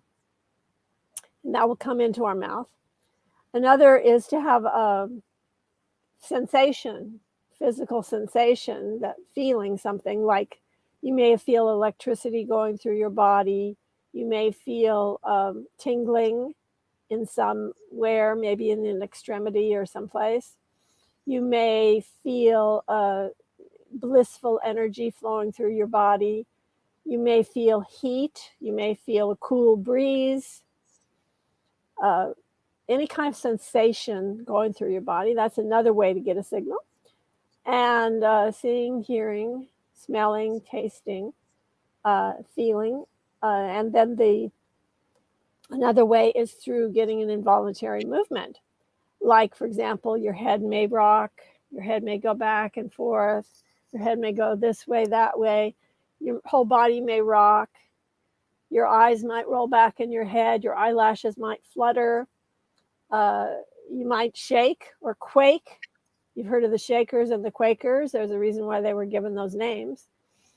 So these are all signals or signs. And these signals, like I said, they're like an identity badge. So, for example, you may have a signal for Jesus. And every time that you're in contact with Jesus, you'll get that same signal. It will come to you every time you have a communication with Jesus. You'll get the same experience. And so what you're experiencing is one of those signals. And you can always ask, what is your name? Ask who is there. And ask, do you come in the name of God? Ask, do you come in the name of God? Or you can ask, do you come in the name of the Christ?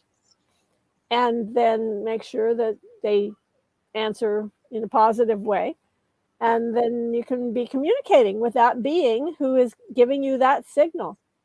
And the signals are ecstatic experiences. They're always pleasant experiences. If that being is a true spiritual being coming from the spiritual world, they'll give you a very positive, a very blissful experience as their signal, along with their signal.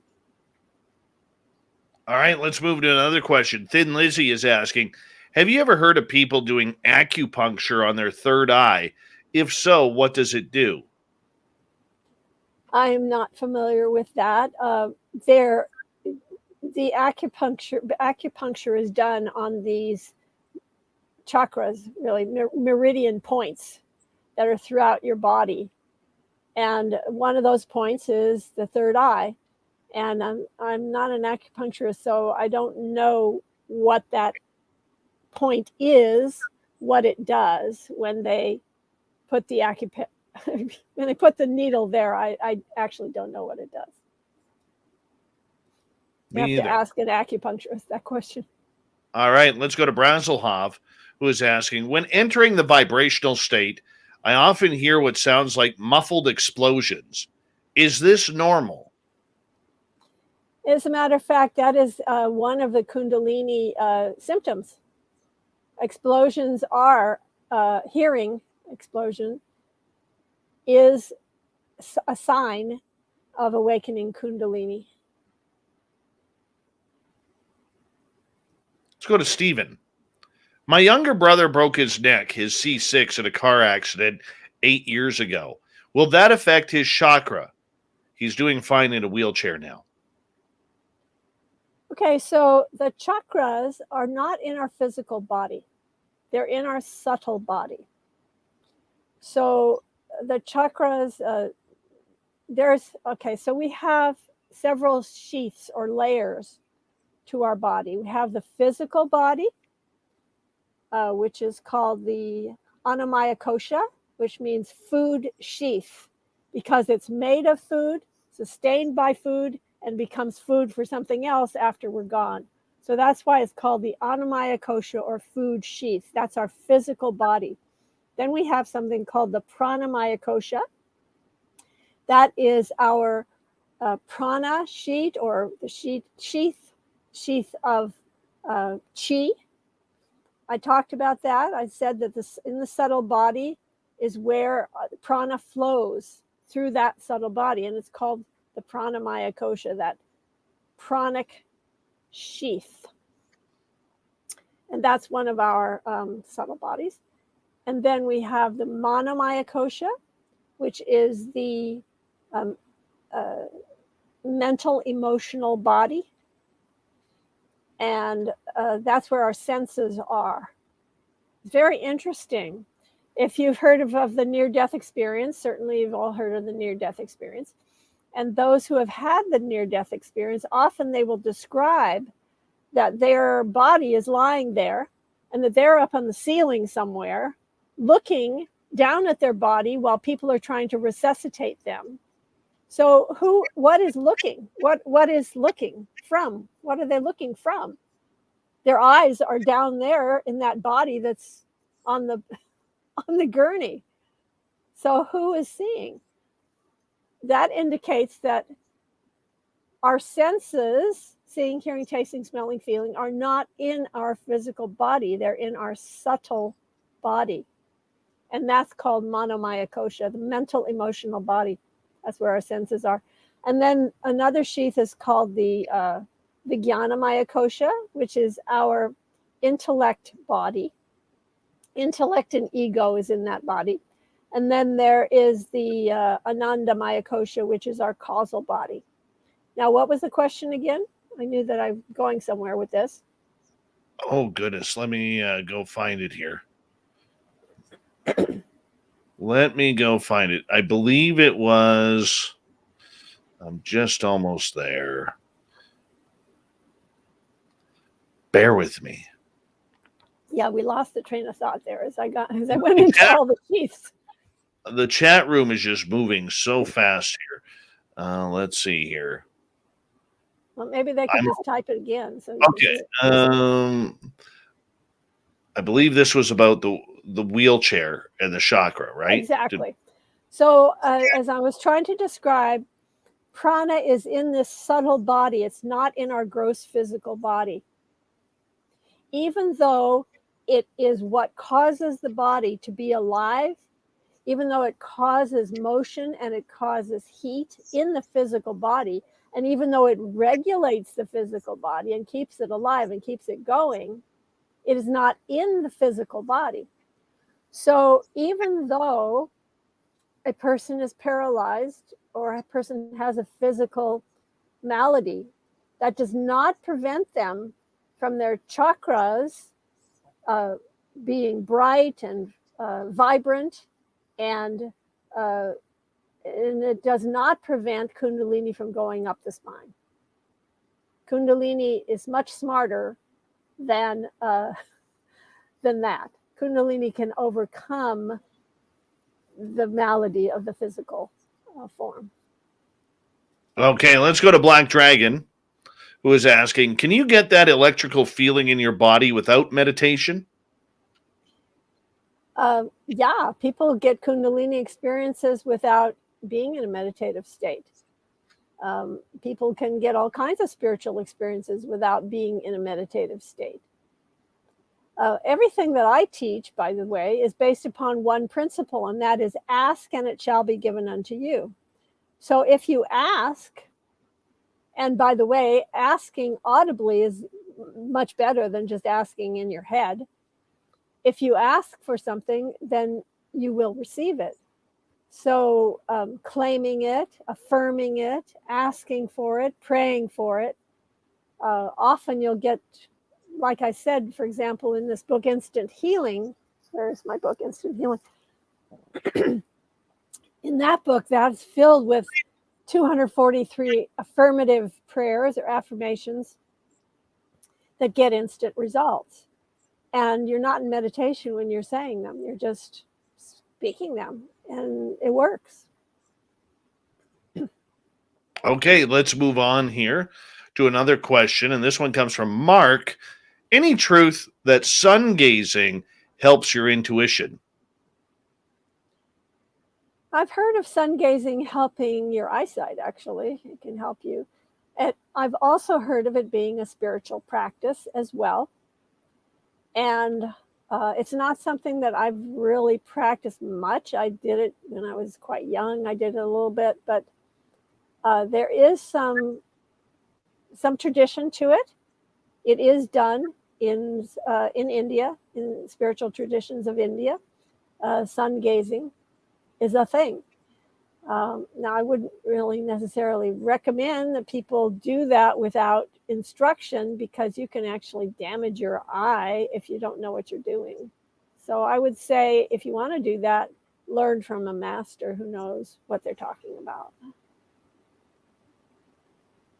Okay, let's get to Codes of the Earth. Ever since I got into meditation, I became really sensitive to everything nowadays. What can I do to balance out that feeling? I like this question. It's a great question. And I wrote a book exactly about that whole thing. It's called Earth Energy Meditations. That's the book, which is filled with affirmations and prayers to help you to overcome oversensitivity. It's about not being an energy sponge, not being so highly sensitive that it's difficult to live in the world. As a matter of fact, some people become drug addicts because of their oversensitivity. I think that's the main cause of drug addiction, is people who are overly sensitive. They want to self-medicate. They want to dull themselves. And that's the reason why they become addicted to drugs. So do this affirmation daily, and it will change your life. And here is the affirmation. I am in control. I am one with God. I am the only authority in my life. I am divinely protected by the light of my being. I close off my aura and body of light to the lower astral levels of mind, and I open to the spiritual world. Thank you, God, and so it is. If you use that affirmation on a daily basis, you will gain control over the oversensitivity, and you will find that it will change your life. Let's move on here to another question. This one comes from Zochili again. And Kira, they would like to know what the tuning in the ears means. Sounds like tuning a radio. Well, it could be tinnitus, which is a physical ailment, or it could be that signal that I was talking about. That is an example of a possible signal or sign. So when you get that, ask for the name. When you get the signal, ask for the name. When you get the name, ask for the signal. When you get the name and the signal, ask for the message. That's the technique of listening to the still small voice within. That little voice, I do not think a lot of people pay attention to. I like to call it, and maybe I call it something a little bit different. I call it the soul voice. That's a good name for it. That voice, I will tell you, when I started opening up spiritually, it was very, very stern with me. And I didn't pay attention. It almost killed me once and sent my ATV down a hill, tumbling about 250 feet down a mountain. And I tell you, I listen to that voice all the time now. All the time. That's good. You know, I mean, but I needed that kick in the butt. Mhm. I needed that, you know, because here's the thing that I have noticed is that soul voice, at least in my experiences, will never steer you wrong. That's right. It, you know, like everybody says, listen to your heart. The heart is always wrong. Your soul never is. Right. And at least in my life, that's the way it's been. So how do we get tuned in to that little voice? Because there's a lot of people out there, Dr. Susan, who claim that they can't hear it. Right. So it takes practice. It's just like learning how to play the piano. It's a skill. It's a learnable, teachable skill. And when you first try to play the piano, it doesn't sound very good. You make a lot of mistakes, and people don't want to listen to it. But then when you get better at it, you're not making mistakes, and it flows, and it's easy. So similarly, intuition is a learnable, teachable skill.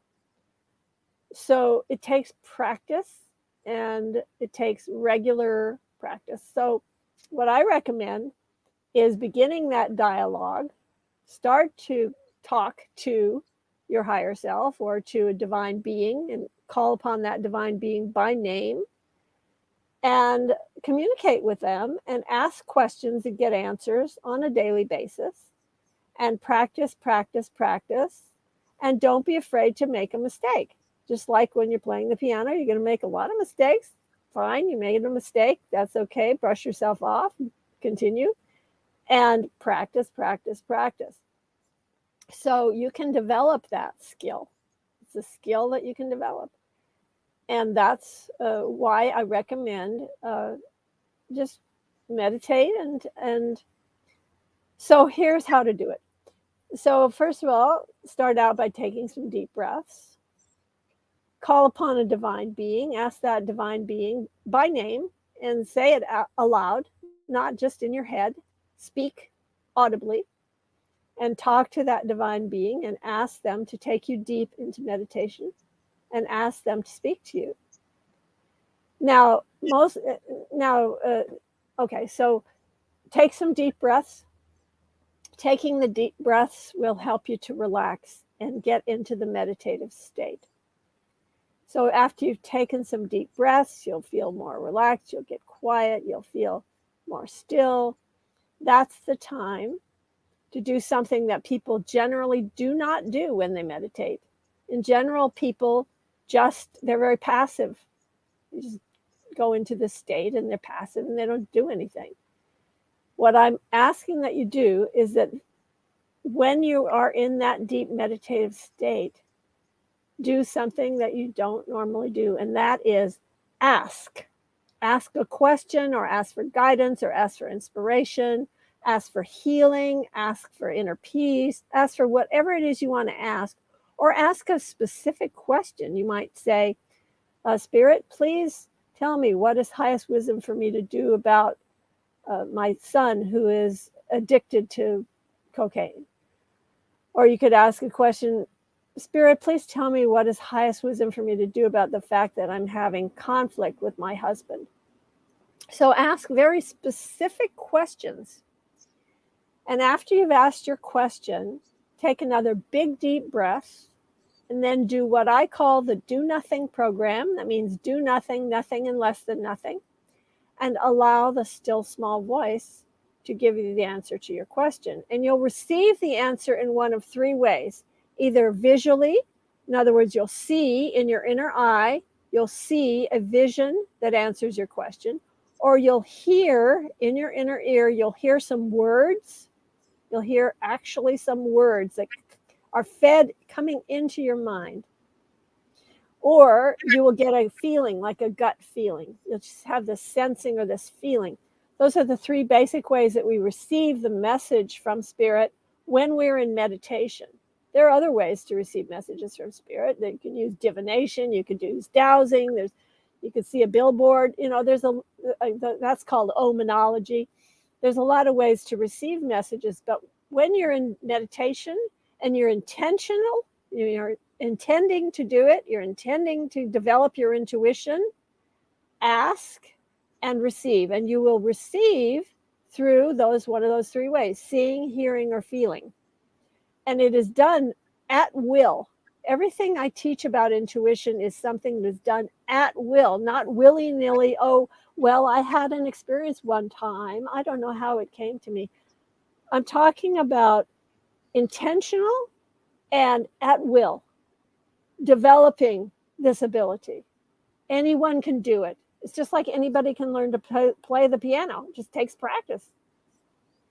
Yeah. Try being 48 trying to learn how to play guitar. That's tough. I can tell you that. And it sucks, but I'm battling through. Totally battling. But being 48 or whatever age you are and learning how to listen to the still small voice, that ain't tough. That's easy. It's easy. Very peasy. true. Very Dr. easy. Schuster, I'm going to get you to hold on right there. We're going to go to break here at the top of the hour. We have Dr. Susan Shumsky from drsusan.org for another 30 minutes here on Spaced Out Radio. Then at the bottom of the hour, we're going to warm up the Magic 8 Ball and get a little psychic to end the show. Here we go.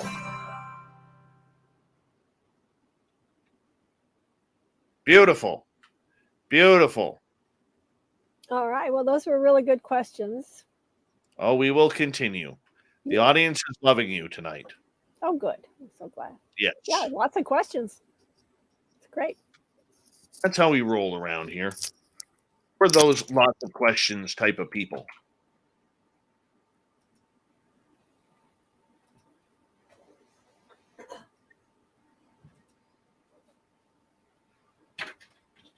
All right. Where is Harkipo?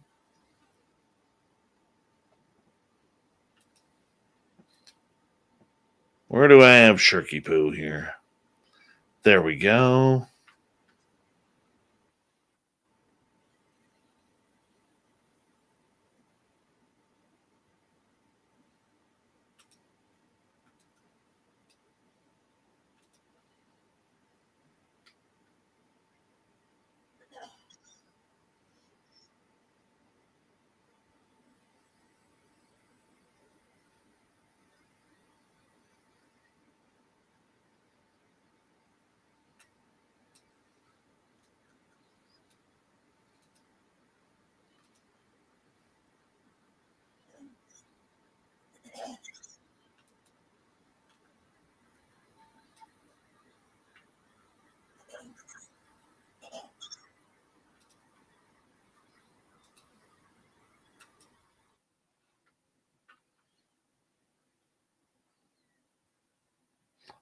Yeah, I can't believe we only have like 73 people watching.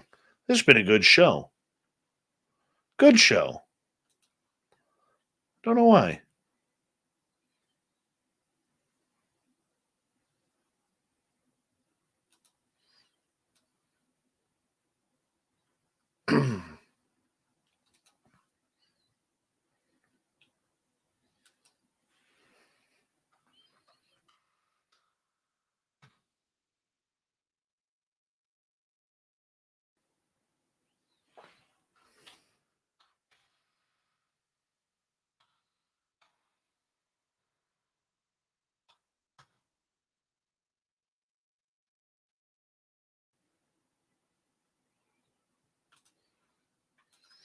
And let me just try.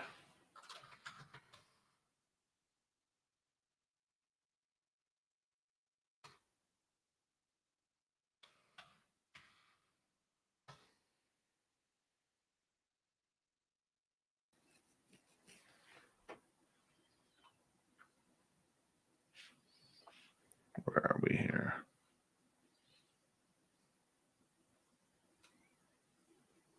I'll have to wait on that. All right, I think we're good.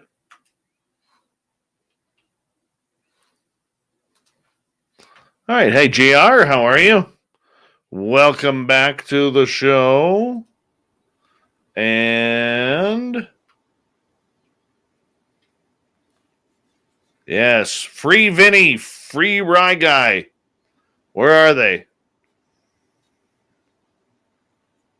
Ross Lambda, good to see you. Hey, Sonny, what are you still doing awake, buddy? Chad Smith getting you up at ungodly hours like that?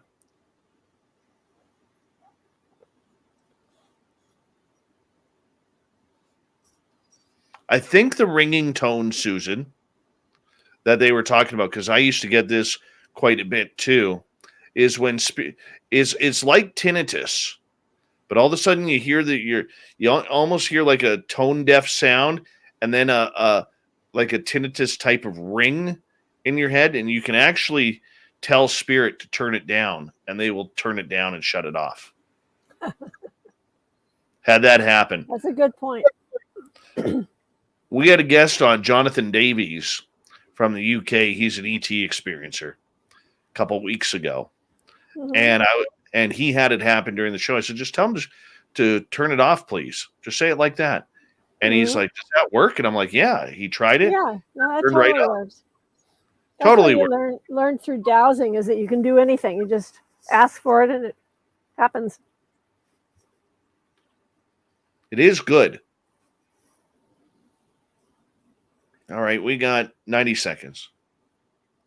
Thank you for that awesome super chat, the gorgeous and talented Kira, with a 333. I see what you did there. Well, the way my community is going right now, with everybody hoarding food again, literally, meditation is going to be my only food here for a while. No, I got lots of food upstairs.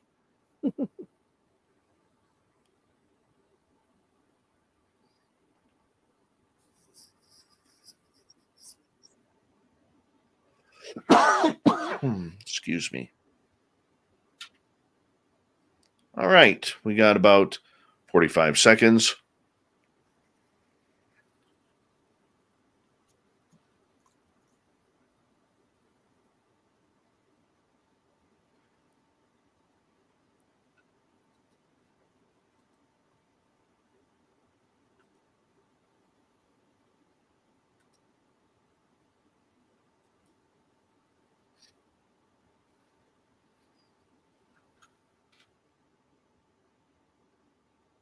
All right, big thank you to Kira, Chad Smith, Thomas, Rex, and Kat Chaser for the amazing super chats.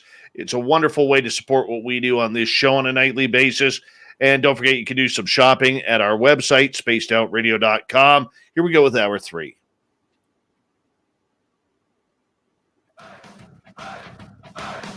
Would you like to connect with us? Head to spacedoutradio.com for all your latest show info. Now, back to Dave Scott and SOR. Third and final hour of Spaced Out Radio is now underway. My name is Dave Scott. Thank you so much for taking the time to join us. We really do appreciate earning your listening ears.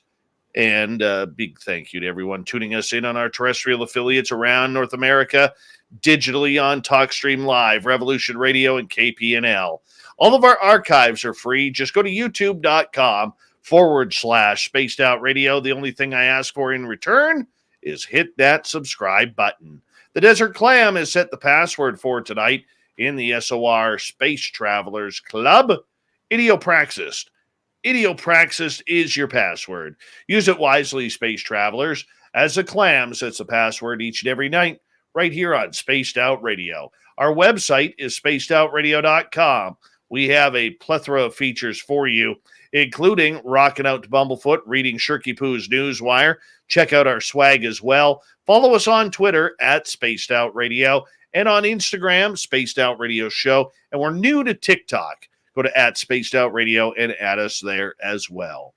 For the final time tonight, we introduce Dr. Susan Shumsky. She's an award-winning author. You can find any of her books at any major bookstore on anything to do with healing, chakras, the body, mind, soul. Find your Zen and Chi with her at drsusan.org.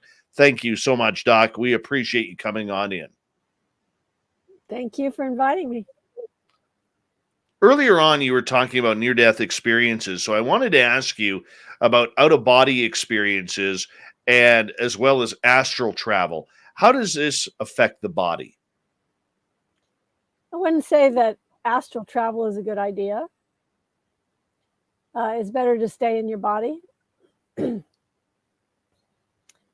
Astral travel weakens you. The body and the soul should be connected to each other, unless you're dying or dead. It's better to stay in the confines of your body. However, when you meditate, your consciousness expands, and you can become one with the universe and become very big, shall we say, or the experience within is a feeling of being as big, as large and vast as the entire universe. Because the reality is you are present everywhere already. So when you go deep into meditation, you're just experiencing your true nature, which is everywhere present. Maharishi used to call it being here, there, and everywhere within this, that, and everything. Okay, so what about channeling? Channeling, well, it depends on how you define channeling.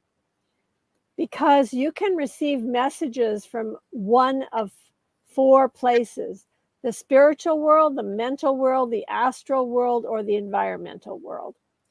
So you could receive guidance or wisdom or inspiration or messages from the spiritual world, which means you're in contact with divine beings, deities, angels, archangels, and light beings, or your deceased relatives who have gone into the light after death. That would be the spiritual world. People call it heaven, heavenly realm, spiritual realm. That's the place I recommend you get your messages from. But then there's 3 other places that people might be getting messages from. One is the mental world. Basically, you're talking to yourself. You're being influenced by your past habits, conditioning, beliefs, subconscious ideas. Much of what's called channel material, quote unquote, is coming from the mental world. It isn't really channeled at all. Then there is what we call the astral plane. I call it the astral plane. And that's where you don't want to get messages from there, because the beings who are in the astral plane are earthbound spirits, lost souls, people who did not go into the light after death for any number of reasons. I've counted 15 reasons why a soul doesn't go into the light after death. So you don't really want to be speaking to those beings. They're in ignorance, and they might even be faker spirits. They may be pretending to be something they're not. They may take a very high sounding name. They may give themselves like a biblical name so that you'll be impressed by them. But in fact, they are faker. They're frustrated beings who didn't get the attention they wanted or thought they deserved during their lifetime. So after their life, they may attach themselves to a living medium or channeler and become famous that way. And they aren't really a divine being at all. And then there's the 4th realm. As I said, there's 4 places you could get messages from: spiritual world, mental world, astral world, or environmental world. And environment means you're tapping into either the history of humanity, such as the Akashic records, or you're tapping into people's beliefs, the collective beliefs, collective unconscious of the human race, of humanity. So I recommend that you only get your messages from the spiritual world. But quote unquote channeling, people who call themselves quote unquote channelers, are not necessarily getting their messages from that spiritual realm. So you have to be careful. Very true. Very true. when I channel, I haven't channeled in a long time, but when I did channel, the one thing that I noticed is the effects it actually took out on my body. The next day, I felt like I had a complete hangover. I'm so glad you brought that up, because I teach in my book, Awaken Your Divine Intuition, and in the book, Divine Revelation, I teach what I call the 10 tests of spiritual discernment. And one of those tests I call it the result test. So after you have received your message, after you have quote unquote channeled, you will either feel drained and hollow inside, or like a truck has hit you, or you will feel very full, very blissful. You'll feel wholeness, you'll feel unbounded awareness, you'll feel fantastic, and you'll feel energized. So one sure way to know that you have been in touch with the astral world, these are all beings that will drain you, is if you have the experience that you just described, Dave. If you have that experience, you were not in touch with the spiritual realm. You were in touch with the astral realm. And that's the way you will feel afterwards. You will feel drained.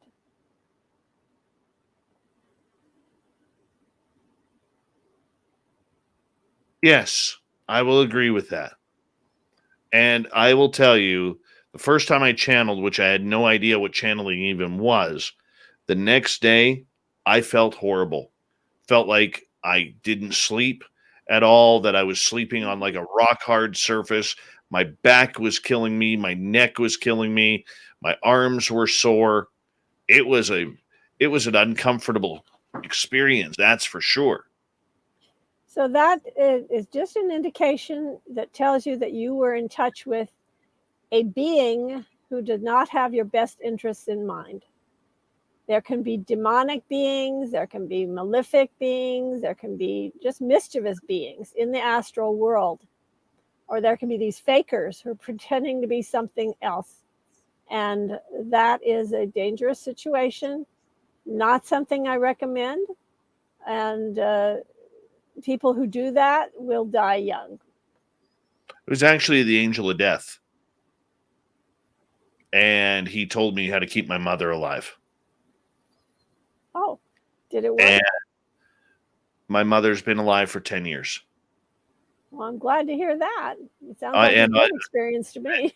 And on December 13th this year, it'll be 10 years. That's awesome. A full decade of woo in my life on December 13th. But it beat the crap out of me. It really did. Let's get to a question here from Brazelhoff. If I want to get a refresher into meditation, what's an easy go-to method? It's been a long time.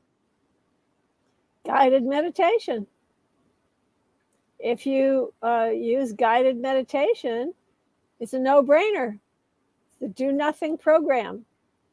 So I recommend my book, Third Eye Meditations, or my book, Earth Energy Meditations. And there are several meditations in each of those books that are guided meditations. You can just get the audiobook if you wish, which the person who reads the audiobook will guide you into meditation because they're reading the guided meditation from the book. Or you can make your own digital meditation simply by reading the words of the meditation from my book, recording it on a device, and then sitting comfortably, getting quiet and just sitting comfortably, and just turn on your device and listen through your headphones, or even you don't even need headphones, and just listen and follow the instructions. It'll guide you into meditation step by step by step. Very simple. That's the easiest way to meditate. No kidding. No kidding. All right. We have just a few minutes left with you, and I want to continue about, what's the difference between, sensory deprivation and meditation? You're talking about like a sensory deprivation chamber you go into, that like You could, saltwater thing, or sure, or a black room. Mhm. Okay, so no matter where you are, there you are. It doesn't matter if you are sitting in a subway, if you are walking down a crowded street, if you're in the middle of India with bullocks going past and people screaming from their carts that they're selling produce, or if you are on the banks of the Ganges River and the corpses are burning, or if you are in your room, it doesn't matter where you are because you can't escape yourself. You're always right there. So where you meditate is not really an issue. It's the quality of your connection to spirit that is the key. And the best way to have that quality of experience, the best, most profound, beautiful experience of connection, is to ask for it and receive it. Everything I teach is based upon that one principle: ask and it shall be given unto you. And it takes practice. The more you practice, the better you get at it. It's a learnable, teachable skill. All right. Chad is asking, are binaural beats good for meditation the whole time or just the beginning? Well, yeah, that's a technology that seems to be effective for people. That seems to help them to meditate. It's not necessary to use that, though. I believe that it's a good idea to be more self-sufficient and to have your own experience without having to rely upon the external. But then, of course, I'm also advocating guided meditation. So whatever works for you is what really is best. If you find that it's effective for you, then by all means use it, do it. Whatever will get you into that state of deep relaxation and inner peace is okay by me. I think it's great. How do you find your tranquility with such a tough world going on around us right now, where people just don't like people? We're tired of people. Yeah, I'm glad you asked that question because it is tough, especially with the pandemic.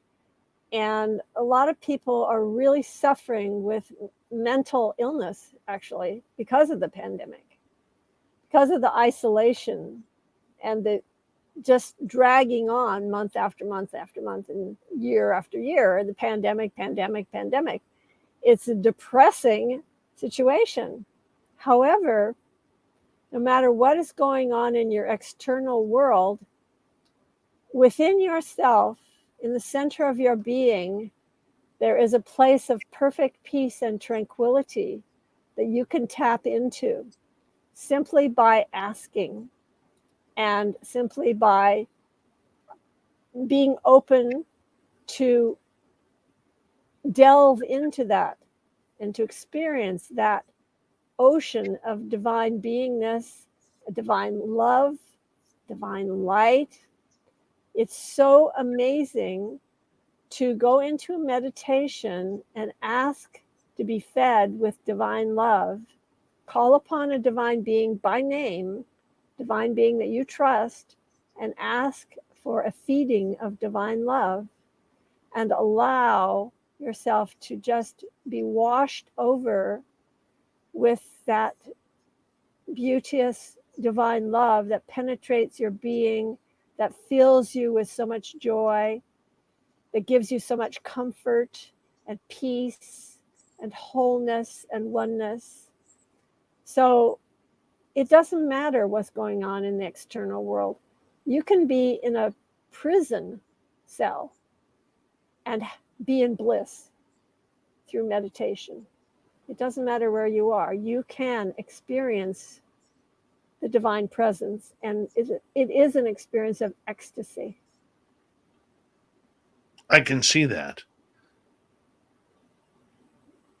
Where does physical contact come into play with this? Because human beings always crave, for the most part, physical contact, whether it's a handshake, a fist bump. I refuse to acknowledge that idiotic elbow touching crap that they say that we should do during the pandemic. I think that's the most moronic thing out there. But I tend to agree. we need, as humans, we need to hug. We need to show love. We need to feel love. For many people out there, it's about sex. It's about, just getting the feeling of human touch and human feelings, because we're very touchy-feely creatures. And yet, for many of us, due to the current situation, we have not been able to connect on a physical level. How does this change? How do we work that back into the system? Yeah, the thing is, that's a lot of the mental illness that I was actually describing as a result of this pandemic, is the isolation. And it's tragic, it's beyond tragic, that people had to die without having their families around them. It's so unnatural. It's ridiculous, actually.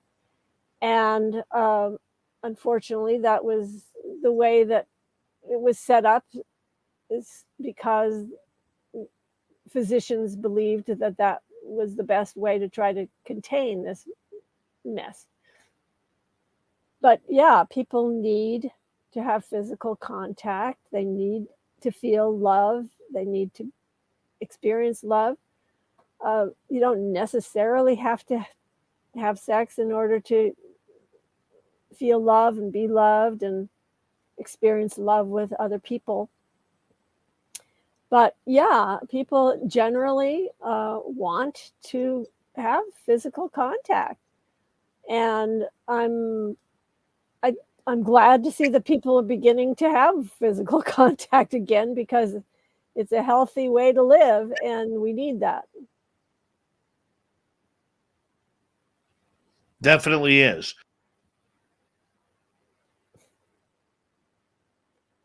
Oh, what happened to Dave? Disappeared. Did Dave disappear?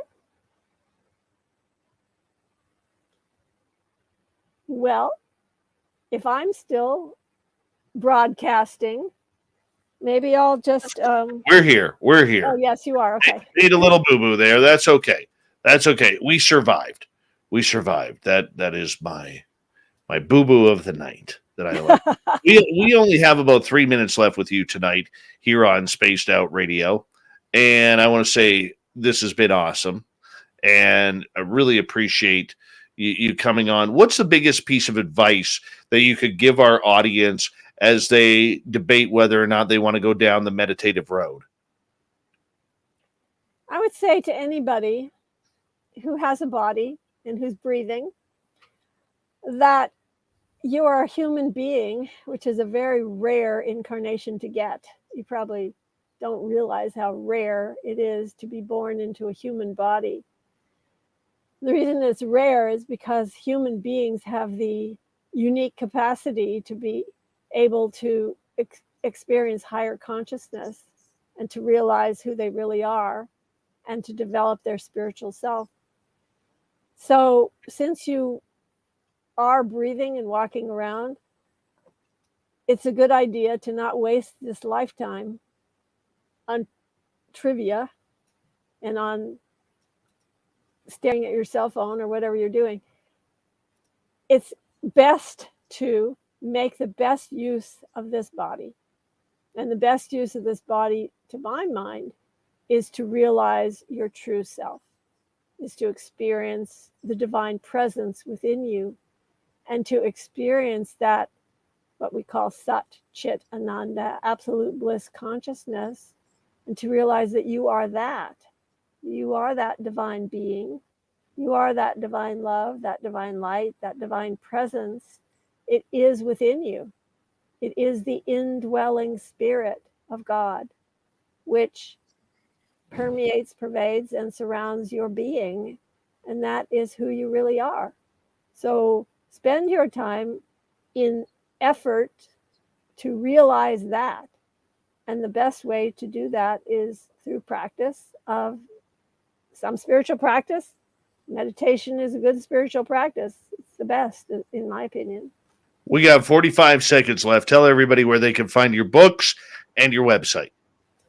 I have two major websites. One is drsusan.org, drsusan.org, and the other one is divinetravels.com. That's DIVINETRAVELS. That's plural on the travels.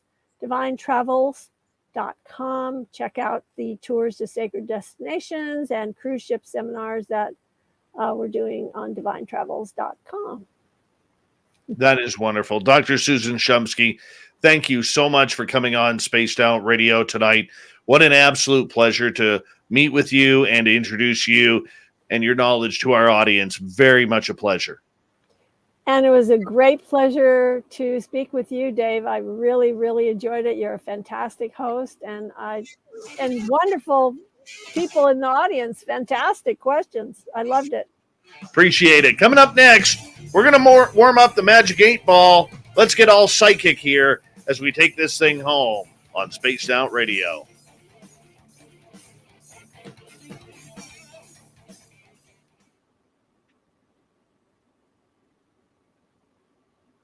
Wonderful show. Thank you so much. Thank you. I just enjoyed it so much. It was like fun. It flew on by. On by. I will let you go so I can prepare for my Magic 8 Ball. Okay. And we will talk to you soon. Thank you so much, Dr. Susan. And thank you. Thanks again. Good night. Good night. Wonderful interview. I like her. She's so nice. She's so nice. Excuse me. Renegade Uno, welcome back to the show. Rock Lobster. Rock Lobster. Rock Lobster. Love that song. There's some good cowbell in that song, too. People underestimate the power of Rock Lobster's cowbell. 54 Pa on Twitter, a.k.a. that's Grandpa Holland on Twitch, pardon me. There he is. Grandpa Holland on Twitch. He's got his Les Paul out. It's going to be rocking.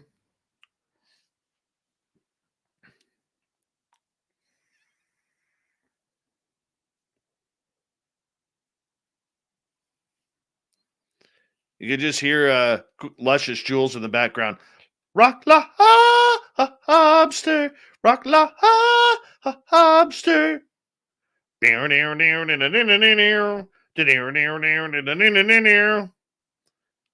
Oh yeah, I can see Jules singing back there.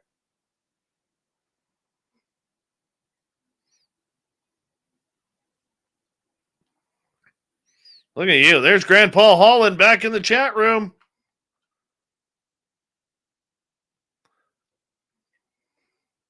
He owns my favorite dream guitar.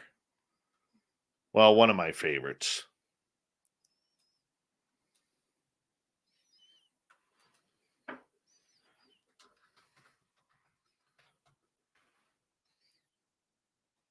I love this guitar.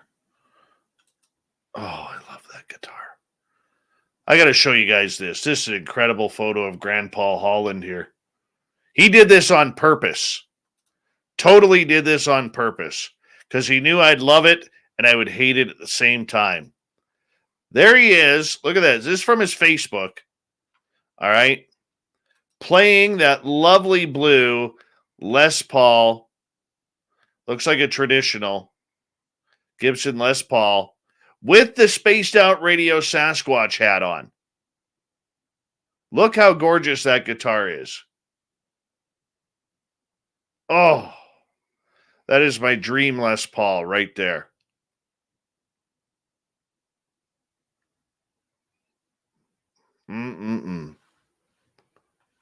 I know. I will live vicariously through Grandpa Holland and that beautiful Les Paul.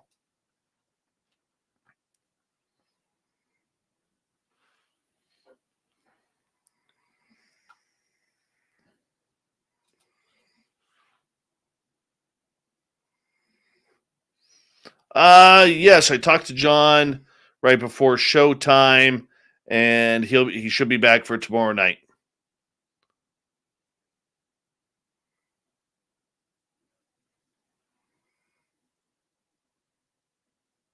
All right. In about a minute, I'm going to ask you guys to start posting your questions for the Magic 8 Ball.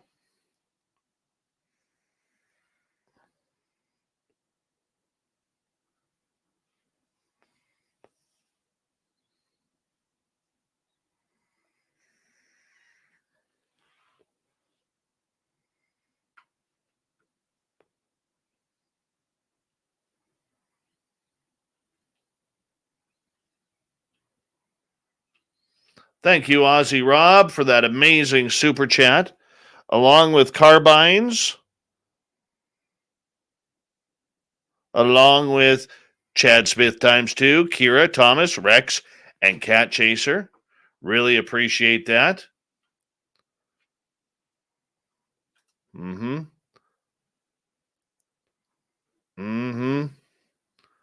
I love you, Grandpa Holland. Just remember me. Remember me when you ever want to get rid of that guitar, if ever. That's all I ask. Okay, get your questions ready. Put them in capital letters. We're going to go here with what do you call what we do here? Magic 8 Ball. Excuse me, Magic 8 Ball. Coming up now.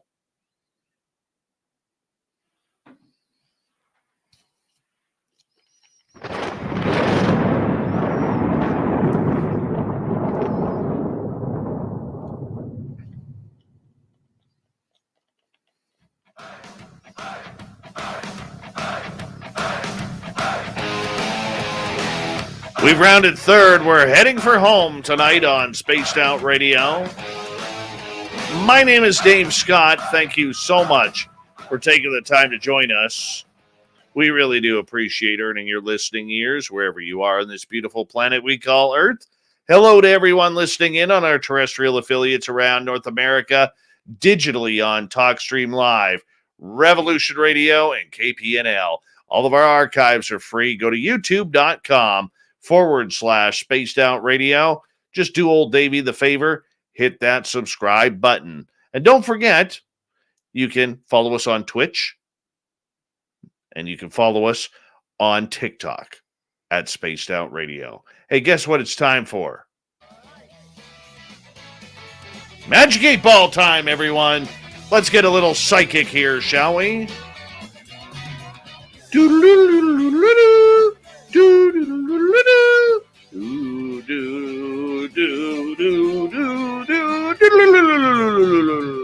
All right, let's get to the audience questions for Magic 8 Ball tonight. Magic 8 Ball's never wrong. Rarely ever wrong. Sarcastic, but never wrong. Except a couple of times. But we're not going to hold that against it because it is Magic 8 Ball time. We take audience questions in our chat rooms. And we're going to start off tonight with Ozzy Rob. Magic 8 Ball. Will you ever join up with the other 7 billiard balls? It's actually 8 because there's 9 balls, man. That's only if you're playing snooker or solids. I don't even know. I don't play pool. All right. Magic 8 Ball says, Ozzy Rob, how's them ham hocks? That's what it says. Ask again later. Magic 8 Ball didn't like that question, Ozzy Rob. Davey, how are you, buddy? If the Magic 8 Ball had hands, would it give Dave a good shaking and ask him why? Well, that's a nice question. As I see it, yes. The Magic 8 Ball does not like me shaking it. Okay, fine. All right, let's go to our buddy Carfunibre. There he is. Will I ever play drums again, Magic 8 Ball? Levels are positive. Carfunibre, you must rock, my friend. You must rock. So yes, get yourself back on the drums, buddy. All right, Race Fan wants to know, because I'm going to be taking a what in Canada we call it the PAL course, which is your firearms license. Yeah. Because when I go into the forest, I don't want to kill any animals. I'm just going to say that right now. But when I go into the forest, I want to be able to feel somewhat safe when I'm wandering around looking for Sasquatch. Because, if a big old dog man ever came around and he wanted to, dust it up a little bit, I may have to protect myself, because, honestly, a dog man could really kick my butt very, very, very quickly. So I got to be careful. So that's the main reason why I'm taking my firearms license here this year. So Race Fan is asking, will Dane pass the test for owning a gun? Levels are positive. Question is, will the Canadian government approve me? Considering I'm into all this woo, I really don't know. Hopefully, passing the test is one thing. The Canadian government approving that's another one. But hopefully we'll get to it. But thank you so much. Let's go to Zero Cool. Will my bowels, Magic 8 Ball, ever recover from the Taco Bell I just ate? Well, first of all, it's pretty rude of you, considering that I don't have a Taco Bell in my town. And I know some people, like Zero Cool here, bring this up, that they can go to Taco Bell anytime they want because they have one nearby. The closest Taco Bell to me is 2 hours away. Not very fair. I hope you get a bad answer, Zero Cool. Will his bowels recover from Taco Bell that he just ate? The answer is, my sources say no. That's perfect.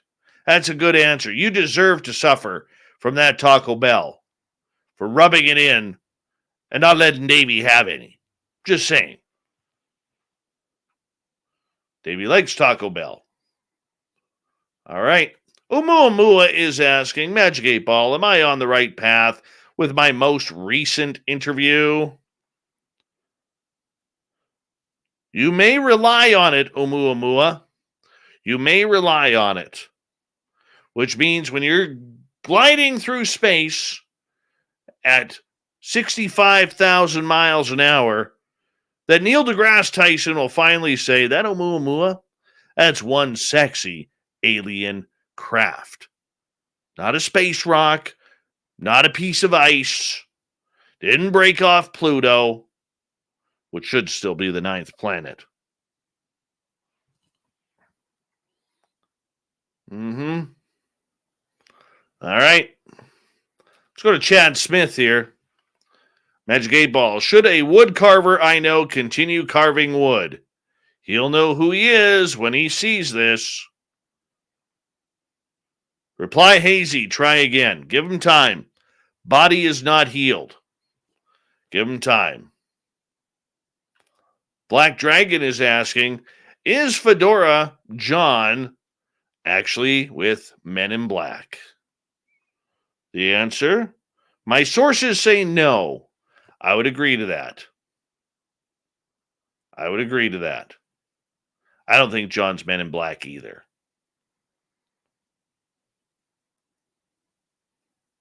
I want tacos. I wasn't hungry a minute ago till Zero Cool in the chat room dropped the Taco Bell bomb on us. All right. Oops, hit my microphone. Sorry about that. Gorgeous Jules wants to know, will I get to go to Vegas for the SOR soiree when it happens in spring? You may rely on it, Jules. Start saving now. Make it happen. You'll get there. You will get there.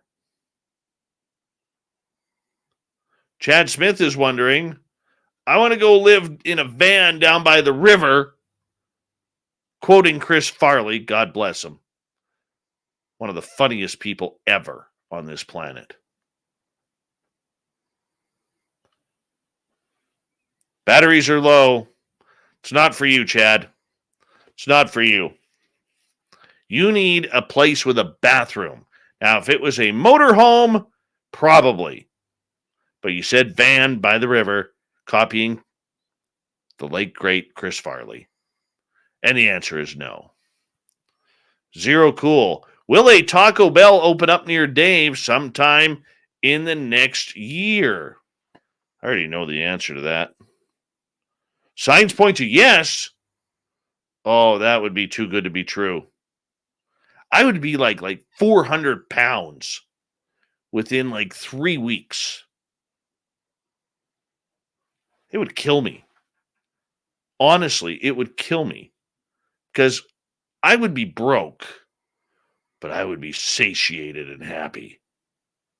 I wouldn't be able to see my tennis shoes because I'm not old enough for New Balance just yet. I wouldn't be able to see my shoes, but by God, I'd have fun getting there. Wouldn't be as sexy as I am right now, my gorgeous beard and hair, because I'd have hot sauce coloring my beard. And when it gets on your fingers, you rub your fingers through your hair. I'd have hot sauce hair as well. That would be cool. All right. Philofire wants to know, will we all see universal peace? Answer is, censors read no. No. Our idiot governments love war too much. They love war. Why have peace? Peace doesn't make money. The military-industrial complex does.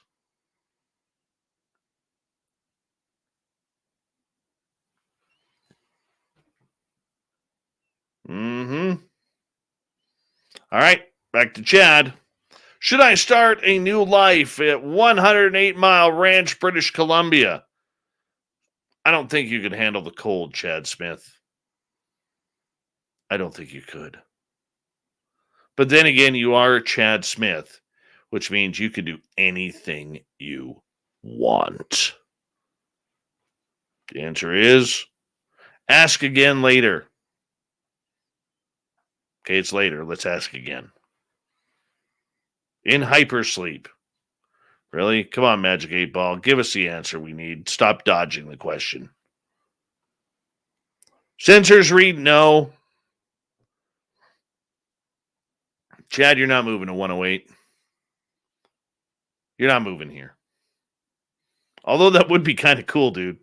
I'm going to be honest. You could totally hang out in the studio each and every night. Peppa wants to know, will Chad Smith's boss ever catch him watching SOR? Don't count on it.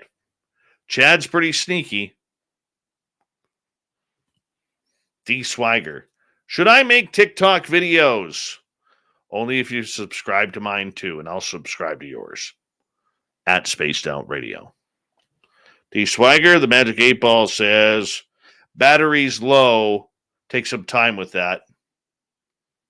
Take some time with it. Let's see if we can warm up those batteries here. Hold on. All right, let's try this. You may rely on it, D. Swagger. It's a good plan.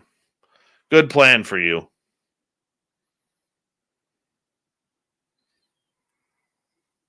Will Sonny from Paranormal Chop Shop ever dress up as Dave Scott once again?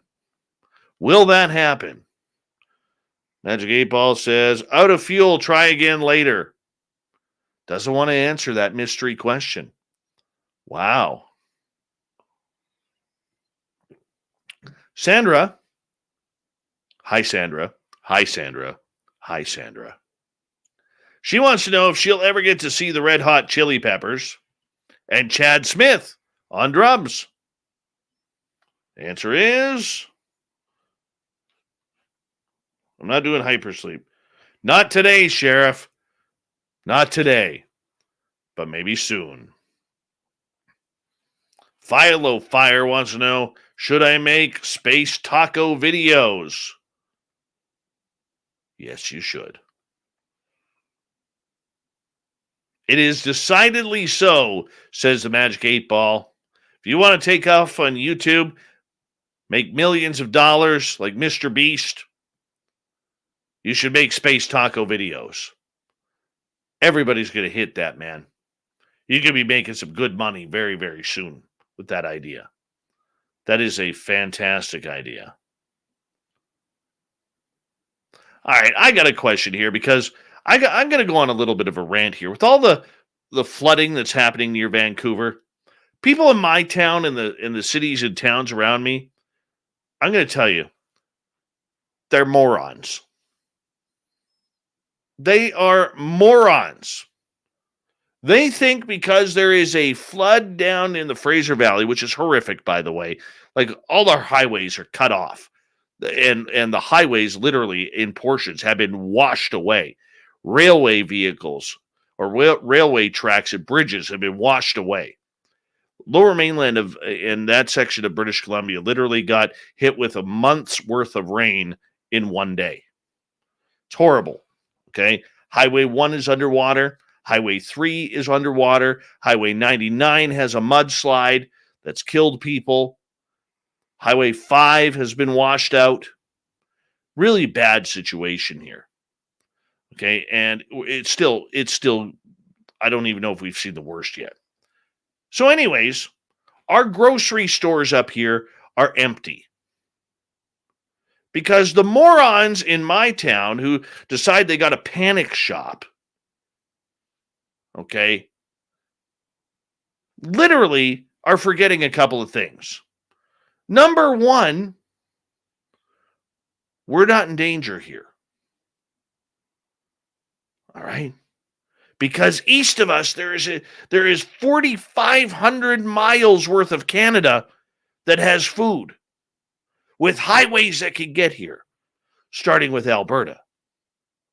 And if that doesn't work, all right, if that doesn't work, we have this giant country south of us called the United States of America that has lots of food. So these morons today and yesterday literally cleaned out almost every shelf in our stores. We got 2 grocery stores in town, both of them near empty because of panic shopping. Even the Metamucil was out. Who buys Metamucil these days? It's terrible. So, if you're listening to this and you're in British Columbia, don't panic shop. Don't be a moron. The way you help out other people is take what you need. Take what you need. It's garbage what we're seeing up here. Garbage. People are stupid. And I cannot stand it. Cannot stand it. Panic buying. Think about everybody. Don't just think about yourself.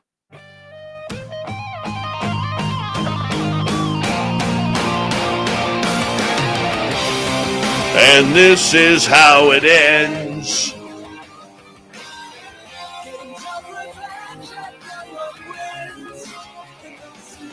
The news is always changing, which is why Shirky Poo keeps us up to date. How about Russia? What do?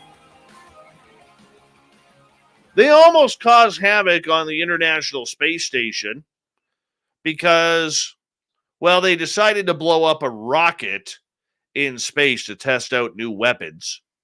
Now, the Russians are saying, not a big deal. Calm down, enjoy a little bit of vodka and some bread, maybe a hard-boiled egg. While everybody else is crapping their pants that they blew up a satellite that nearly caused the debris to literally destroy the International Space Station. So much the crews from Russia and the United States had to be in their pods to escape just in case the ISS was hit. Russia, though, totally downplaying their new anti-weapon satellite explosion.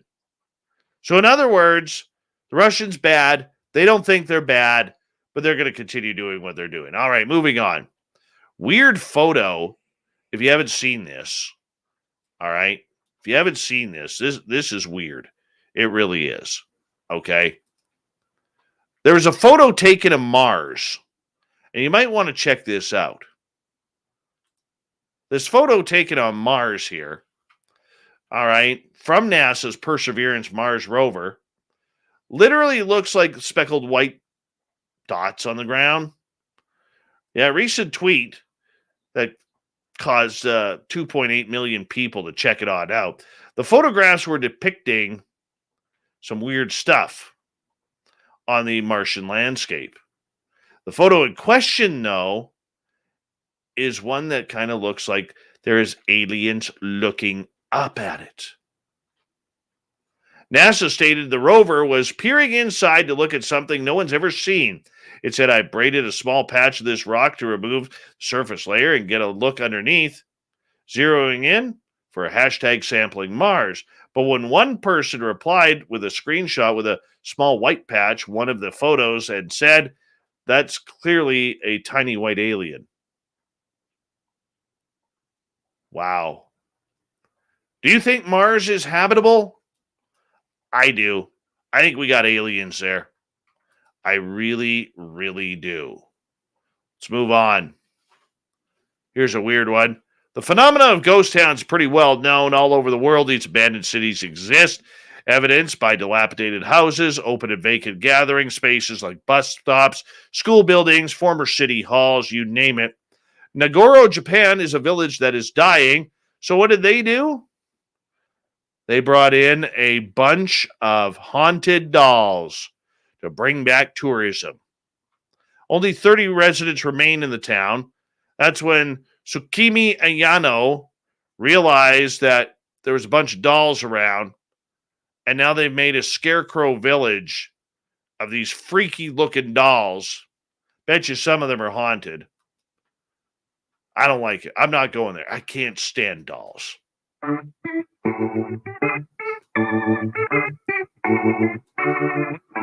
Let's get to the thought of the day. What are you spiritually connected to? Start off with Marlies.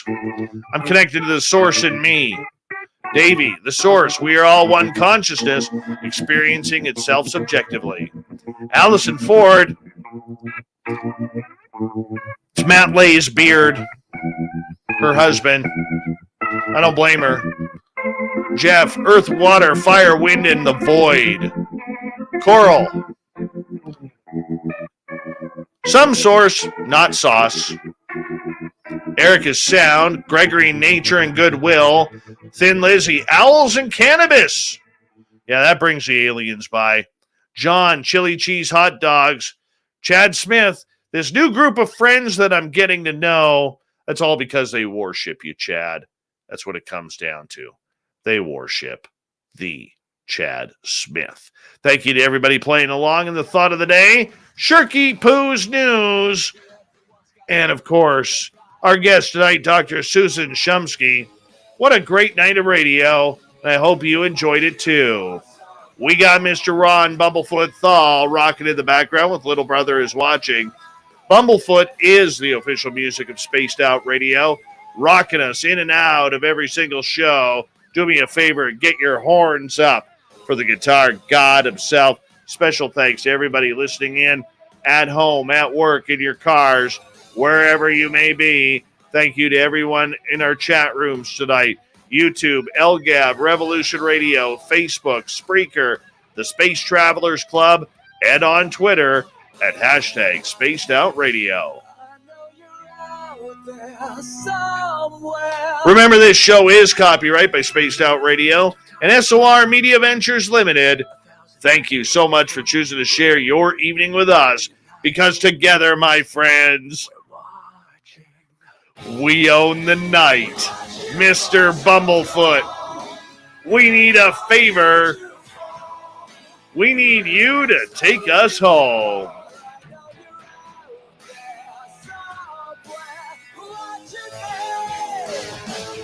Yes, the Woo Train has docked for the night. But soon, my friends, we shall ride again. Your seats are always available. Your tickets never expire. And if you want to bring a friend, we got room for them too. Good night.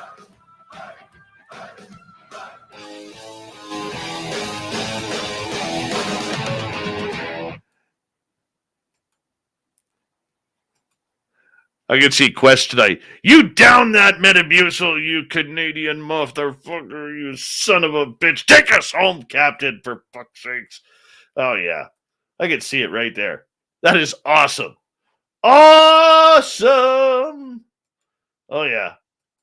God, I'm going to take that shit out here. Right friggin' now. Excuse me 1 second here. I keep getting this pop-up ad for one of these... what do you call them? Yeah, I know. What the hell are they called? Uninstall programs. Add or remove programs. Yeah, you're going bye-bye, CC Cleaner. I hate you. All right, hold on. All right, where? Yeah, C Cleaner. You going bye-bye, you piece of poo. Where are you? There you are. Unfriggin' install. Yeah, take that, you son of a bitch. No, I'm not taking your survey. Go to hell. Uninstall. God, I hate that thing. Every time. Their ads are getting worse and worse that you can't even get them off your screen. Bastards. Not anymore, because it's gone. Hey, Aaron. The original. Aaron. There he is. Who else came in? Brian. That'll be back tomorrow. The UFO report. Hey, Idaho Potato. How you doing? Might as well download the show. Since, we're hearing everything, right? I got to send it off to the radio stations. Finish. Ha-ha! I win, you dirty bastard. Go to hell. Never pop up on my computer again. Prick and a half.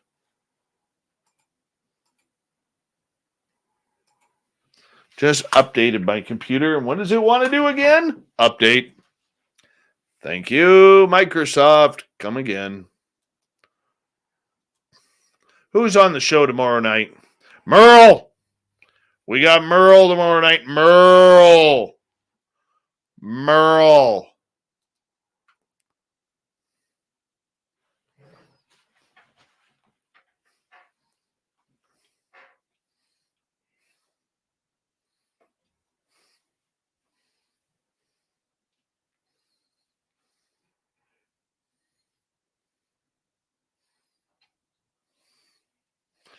CC Cleaner, it works, but problem is it keeps putting up these pop-up ads because it wants me to buy it.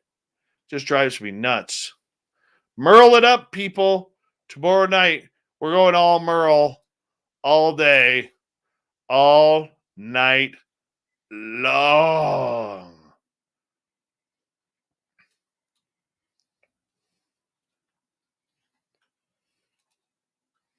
Yeah, baby. Kiss sung it best. Merle it up. Merle it up. Oh, it's only right now. Merle it up. Merle it up. Oh.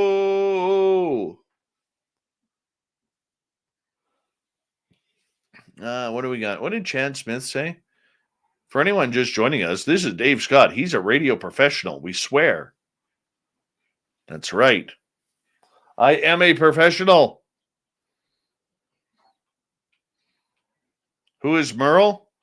Stu Gerson. You know who Merle is.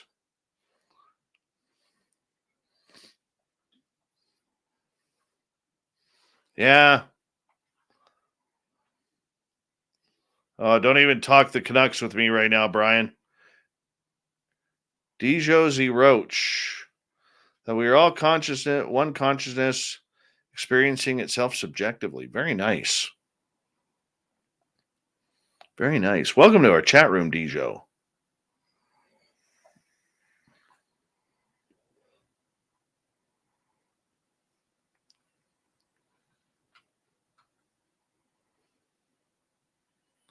He are a professional. That's right.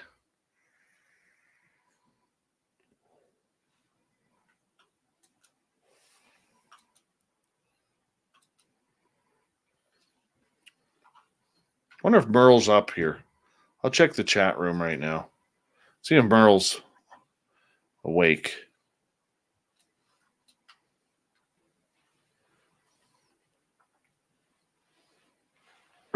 All right, this computer's all updated now.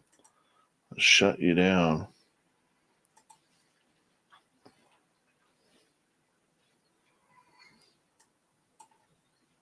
There we go.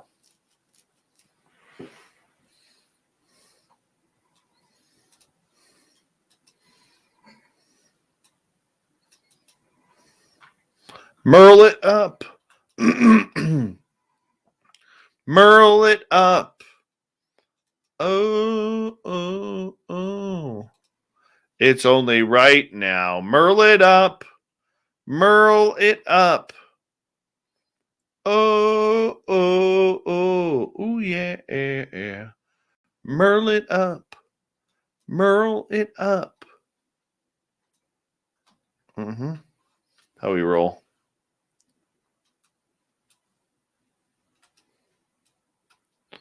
Normalize our audio. Close that out. Oh, yeah, I was going to check to see if Merle is awake. Hold on.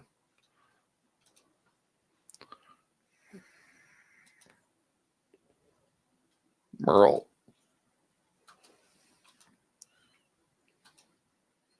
Oh, I hate this Facebook Messenger thing every now and again. Oh, there we go.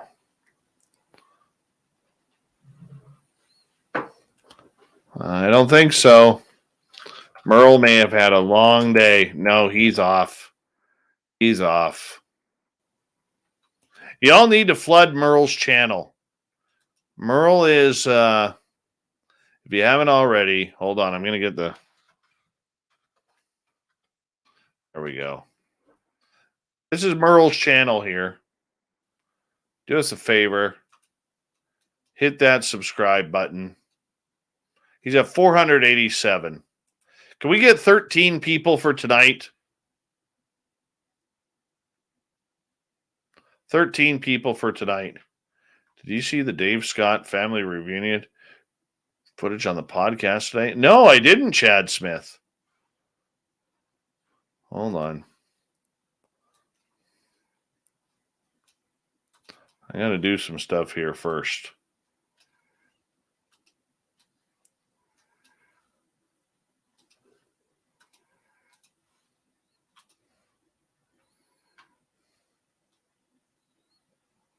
Go to Merle's channel. Let's get him 13 more. Let's hit him 500 for tonight. There's 2. We need 11 more. 11 more isn't that many, people. Go to Merle's channel. That's all I ask. Go to Merle's channel and hit that subscribe button. Let's get him 500 before, because he'll call me tomorrow. He'll be like, dude, I hit 500. I'm going to be like, yeah, Merle, how'd you do that? That's awesome.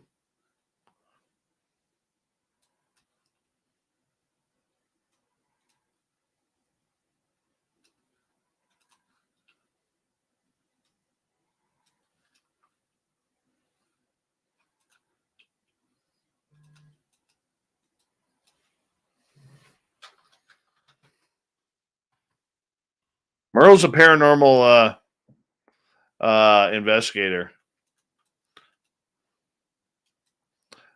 Super Quest, when are you going to have Merle on your show?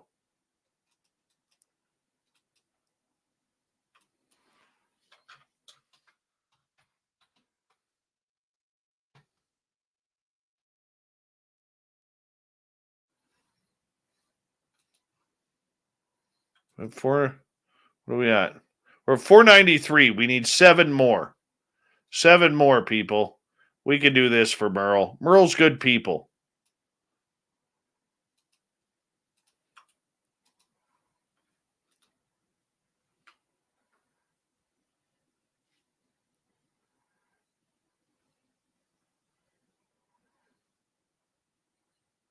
Thank you, Carfunibre.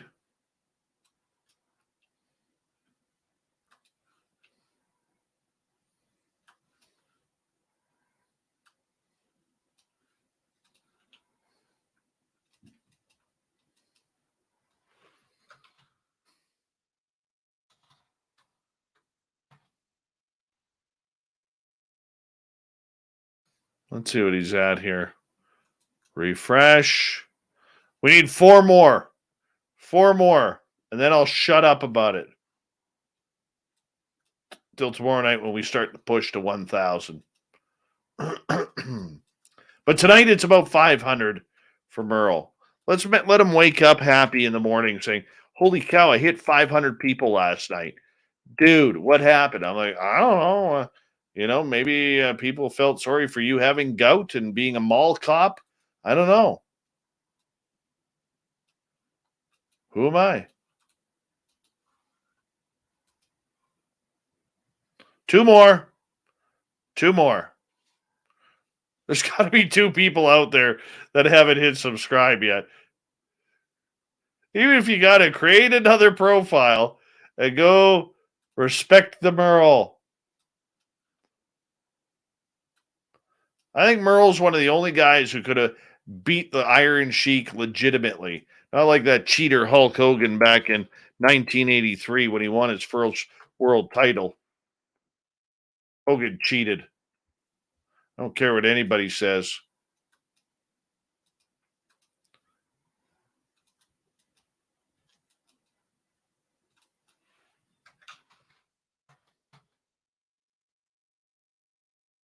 And that Hulk Hogan. Did we do it? Let's refresh. 500. There we go. Thank you, my friends. Thank you. Appreciate you doing that. Appreciate you doing that for old Merle Bird. He got the worm tonight, old Merle Bird.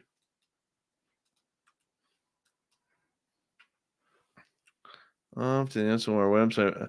I did not get it, Nicola. Well, look who's returned. The lovely Lavira Lucchini. I heard she makes a cosmopolitan to die for. The lovely and talented Lavira.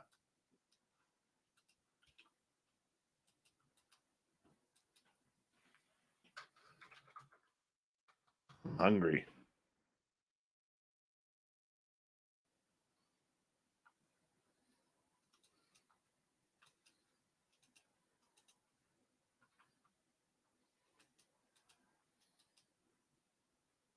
You know who's not hungry? That jerk Zero Cool who was rubbing in the fact that he went to Taco Bell earlier.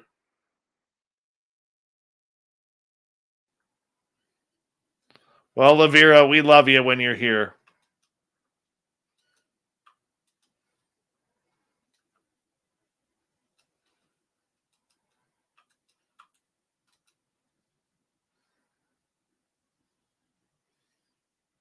Awesome, Ann Palmer. How are you?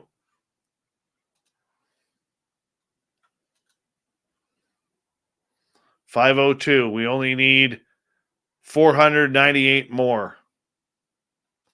498 more for Merle. But I'm not worried about that tonight.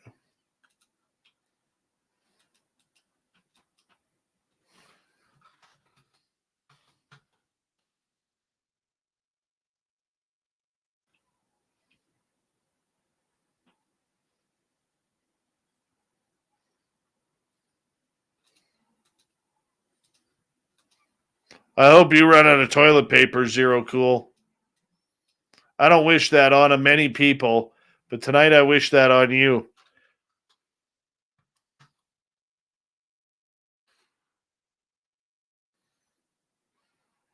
Awesome Man Palmer, I am fine. Besides my back still bothering me. I gotta wait another week for my massage.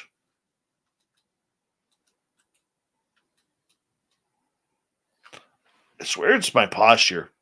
My posture's terrible. That's what's causing my back pain.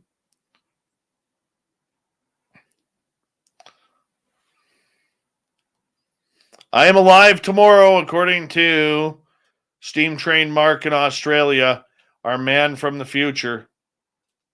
Thank you, buddy.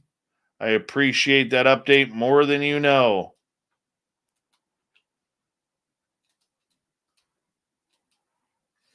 And trust me, I'd hate for you to be wrong.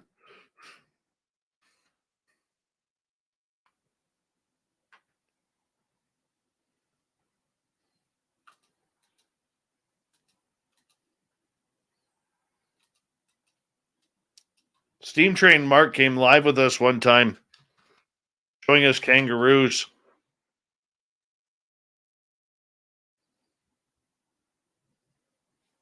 Oh, and Palmer, you need a professional massage. They're wonderful. Don't book yourself for like 30 minutes or an hour, though, because likely they'll put you to sleep. And that is the greatest feeling ever when you fall asleep and you wake up with drool on your face and you've been snoring and you just don't care because your body feels like it's in heaven. Question for the men out there. Now, be honest, because I'll be honest too.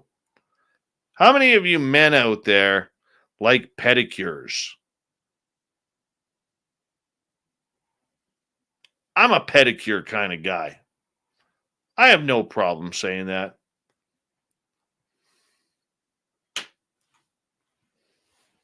I'm a pedicure kind of guy. I really am.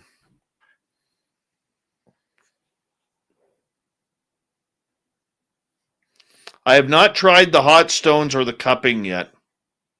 I'd like to.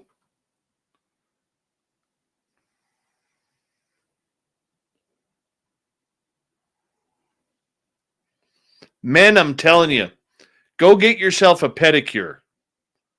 It is fantastic. Well worth it.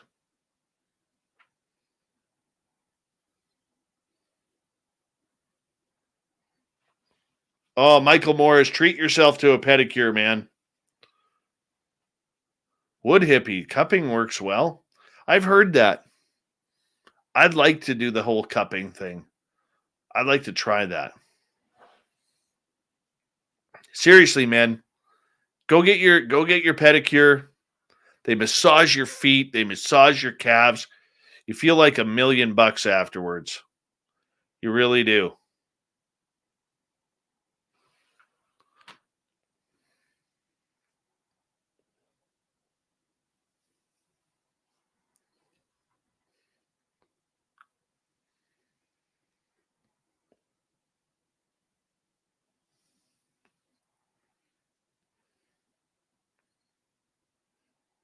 Trust me on that one, Michael Morris.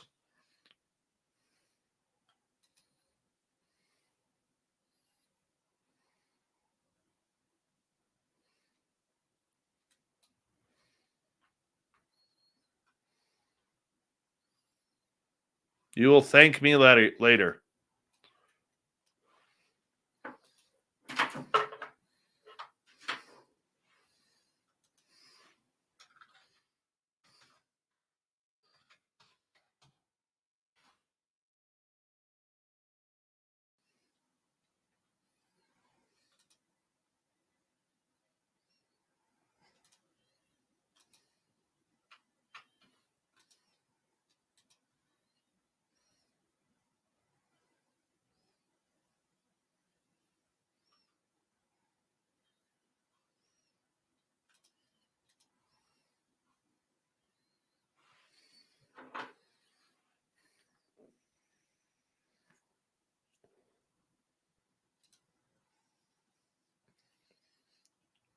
Actually, you get both codes of the earth. Go to get a chiropractor and a massage. That is heaven.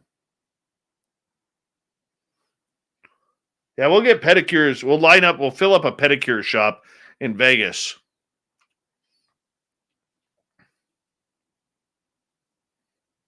Black Dragon won't because his feet are too ticklish.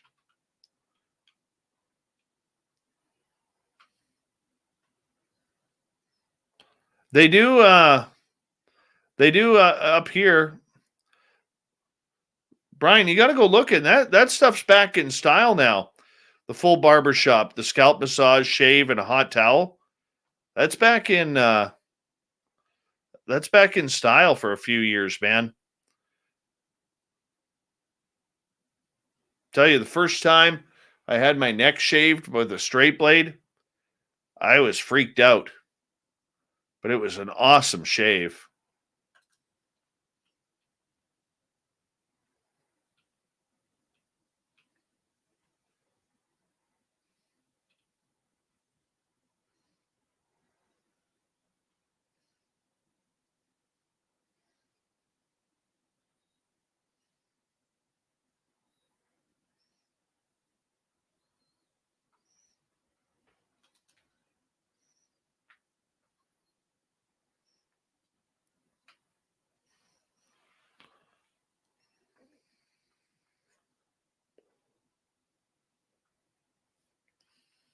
Brian, give me the town you live in.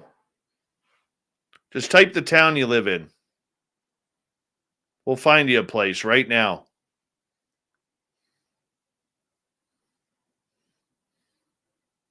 Yeah, I've had my hair French braided.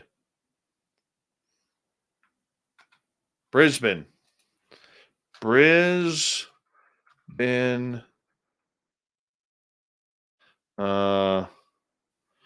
Barber shop. Old school. Let's see here. Oh, you got quite a few here, man.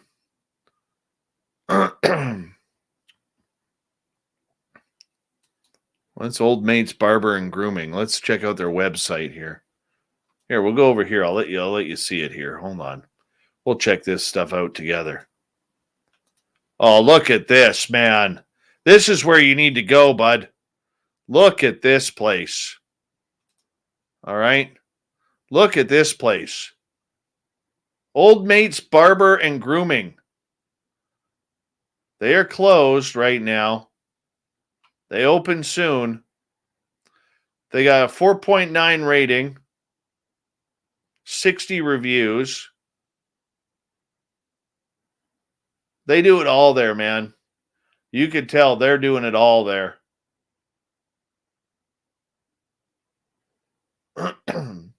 What else do we got here? That's not where I went. There we go. All right. What other barber shops do we have here? Let's zoom in here. Let's check out Jimmy Rod's here. What's the website look like? He has no website. What about Crooners? Oh, there's Jimmy Rod's. Oh, yeah. That's a good website. Look how they're trimming that beard. Oh, they're using the straight blade. Oh, hell yeah. Look at that. There you go, Brian. You could be this guy right here. Look how tight that beard is.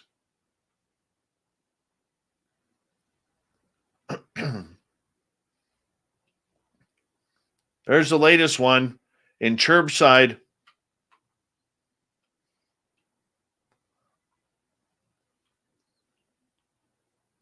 Look at that.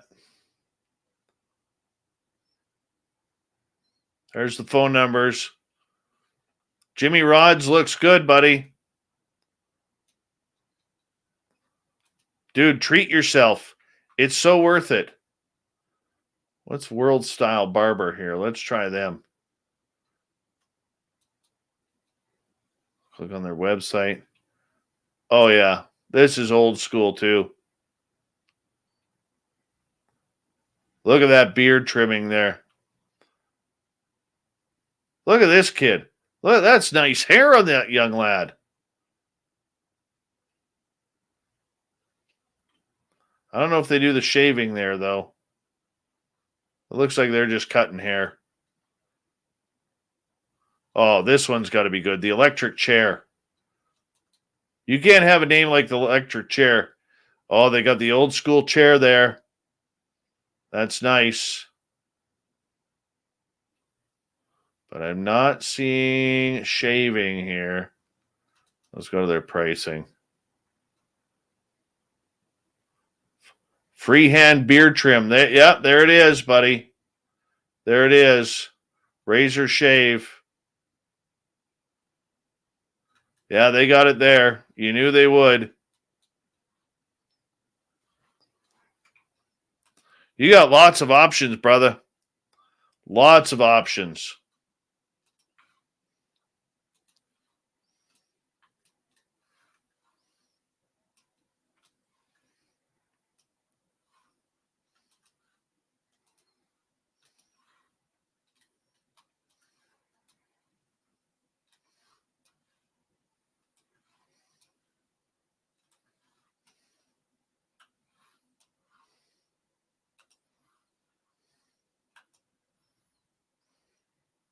Thurston, how old the third?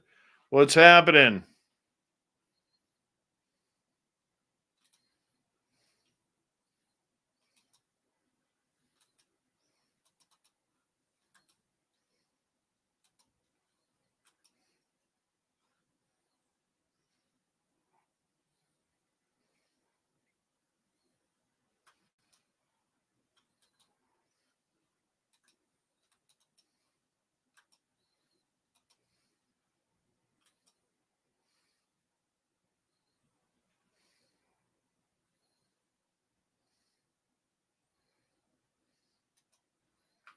Grandpa Holland still in here, or did he leave?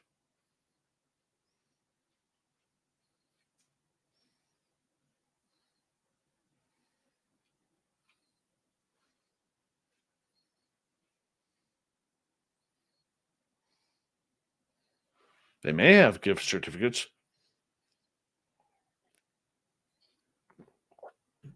I think Grandpa Holland left without telling us.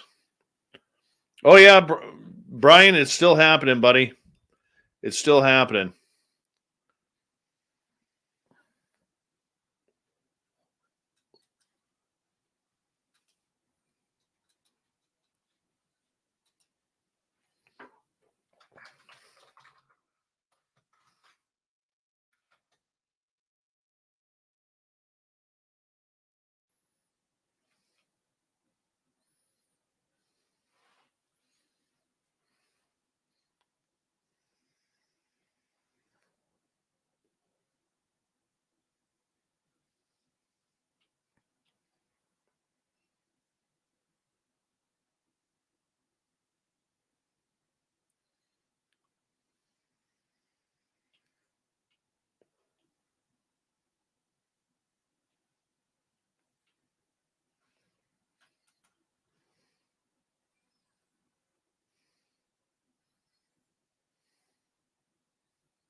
I don't think Grandpa Holland's still here.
Good night, D. Swagger.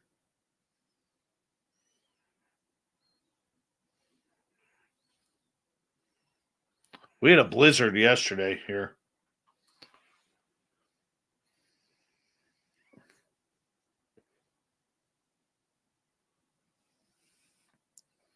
Well, it might be 40s. That's shorts weather.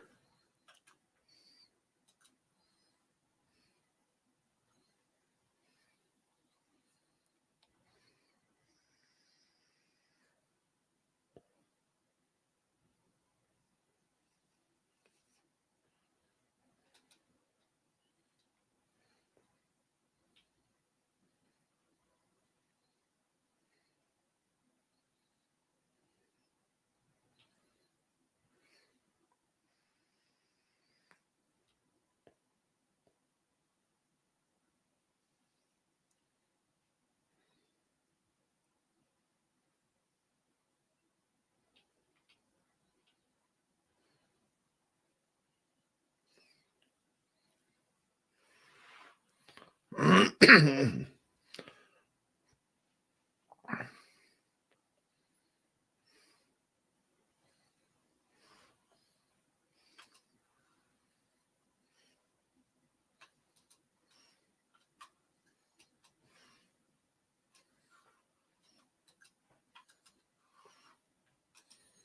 right, let's load this up. Then we are done for the night.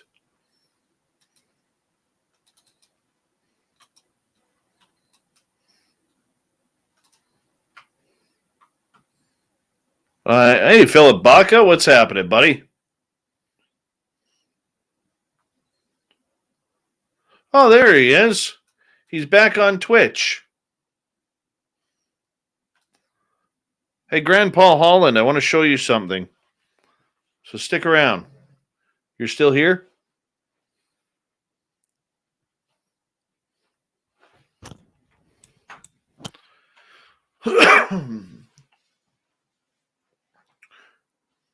Grandpa Holland?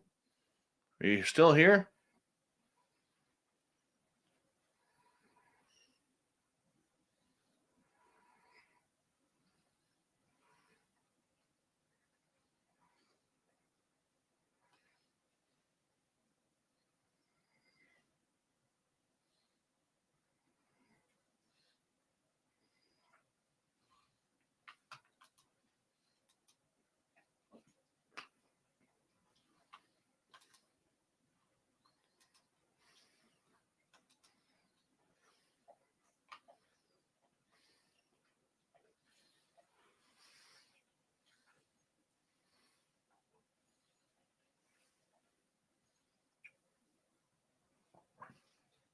He was here.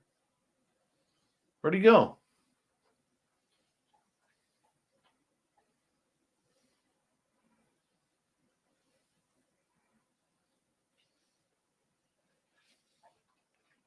I'll send him pictures.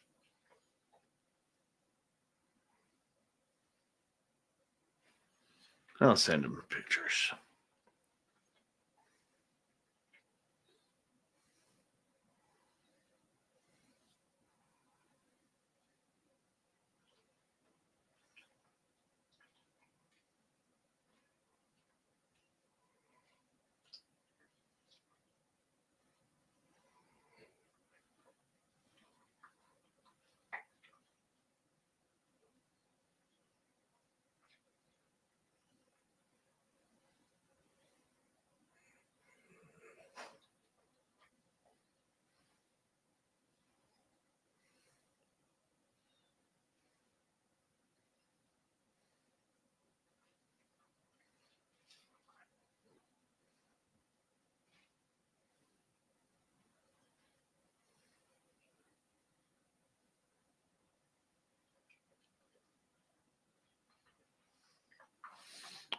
All right.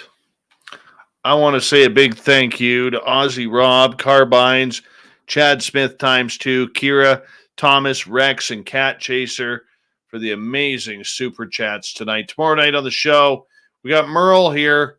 Merle. Yeah, it's back. Merle is back. All Merle, all day, all night long, people. And this is why we love it. This is why we love it. This is why we call him the Merle. It all happens tomorrow night. So make sure you are here. Big thank you to everybody in our chat rooms. Go follow us on all our social media accounts if you don't mind, including TikTok, where we're just starting out. We could use your love. And yeah, everybody, you guys have a good night, man. I'm going to bed. My back is killing me. So good night. Take care.